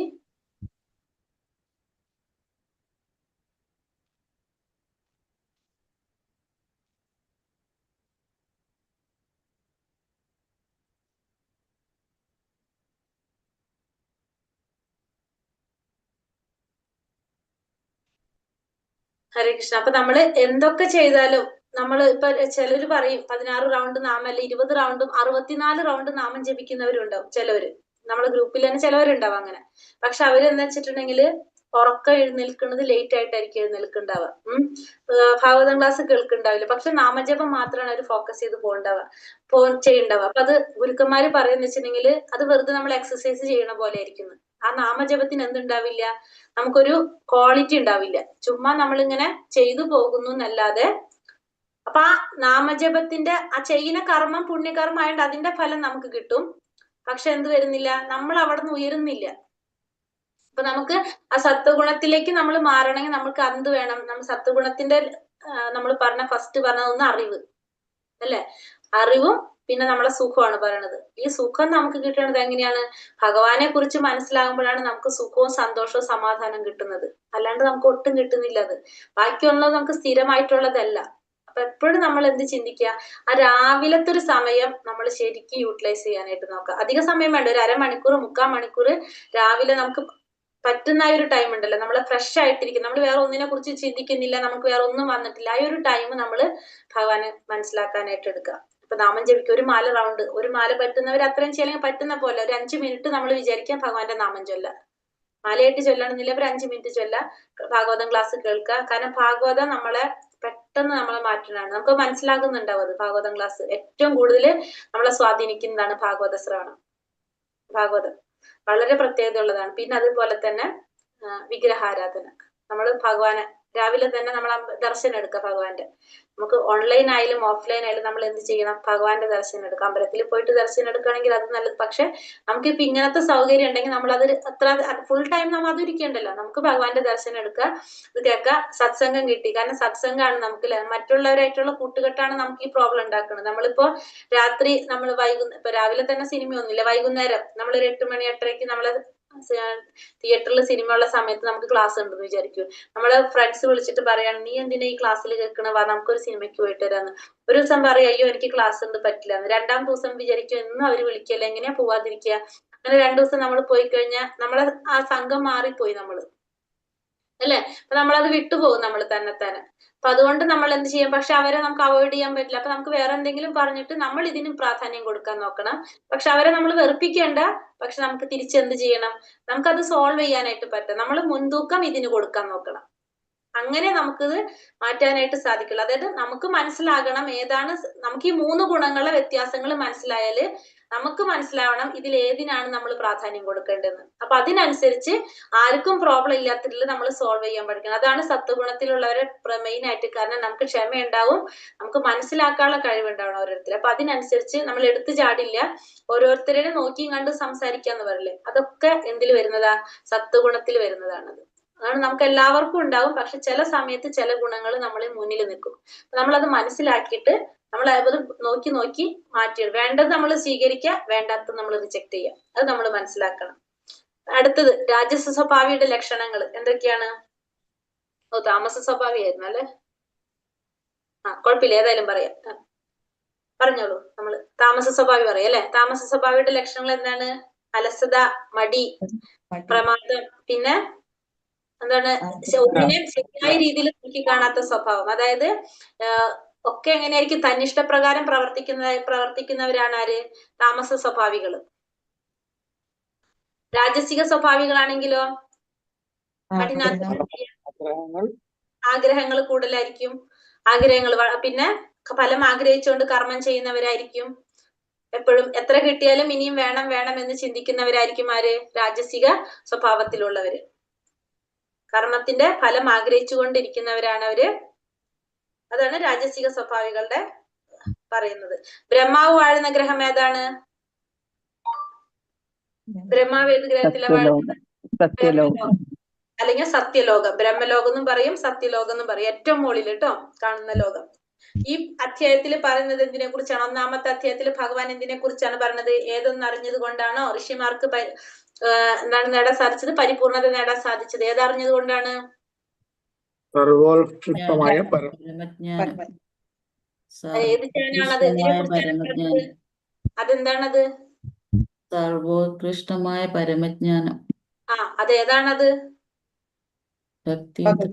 ഭക്തിയുത സേവനം, ഭഗവാനെ കുറിച്ചുള്ള അറിവ്.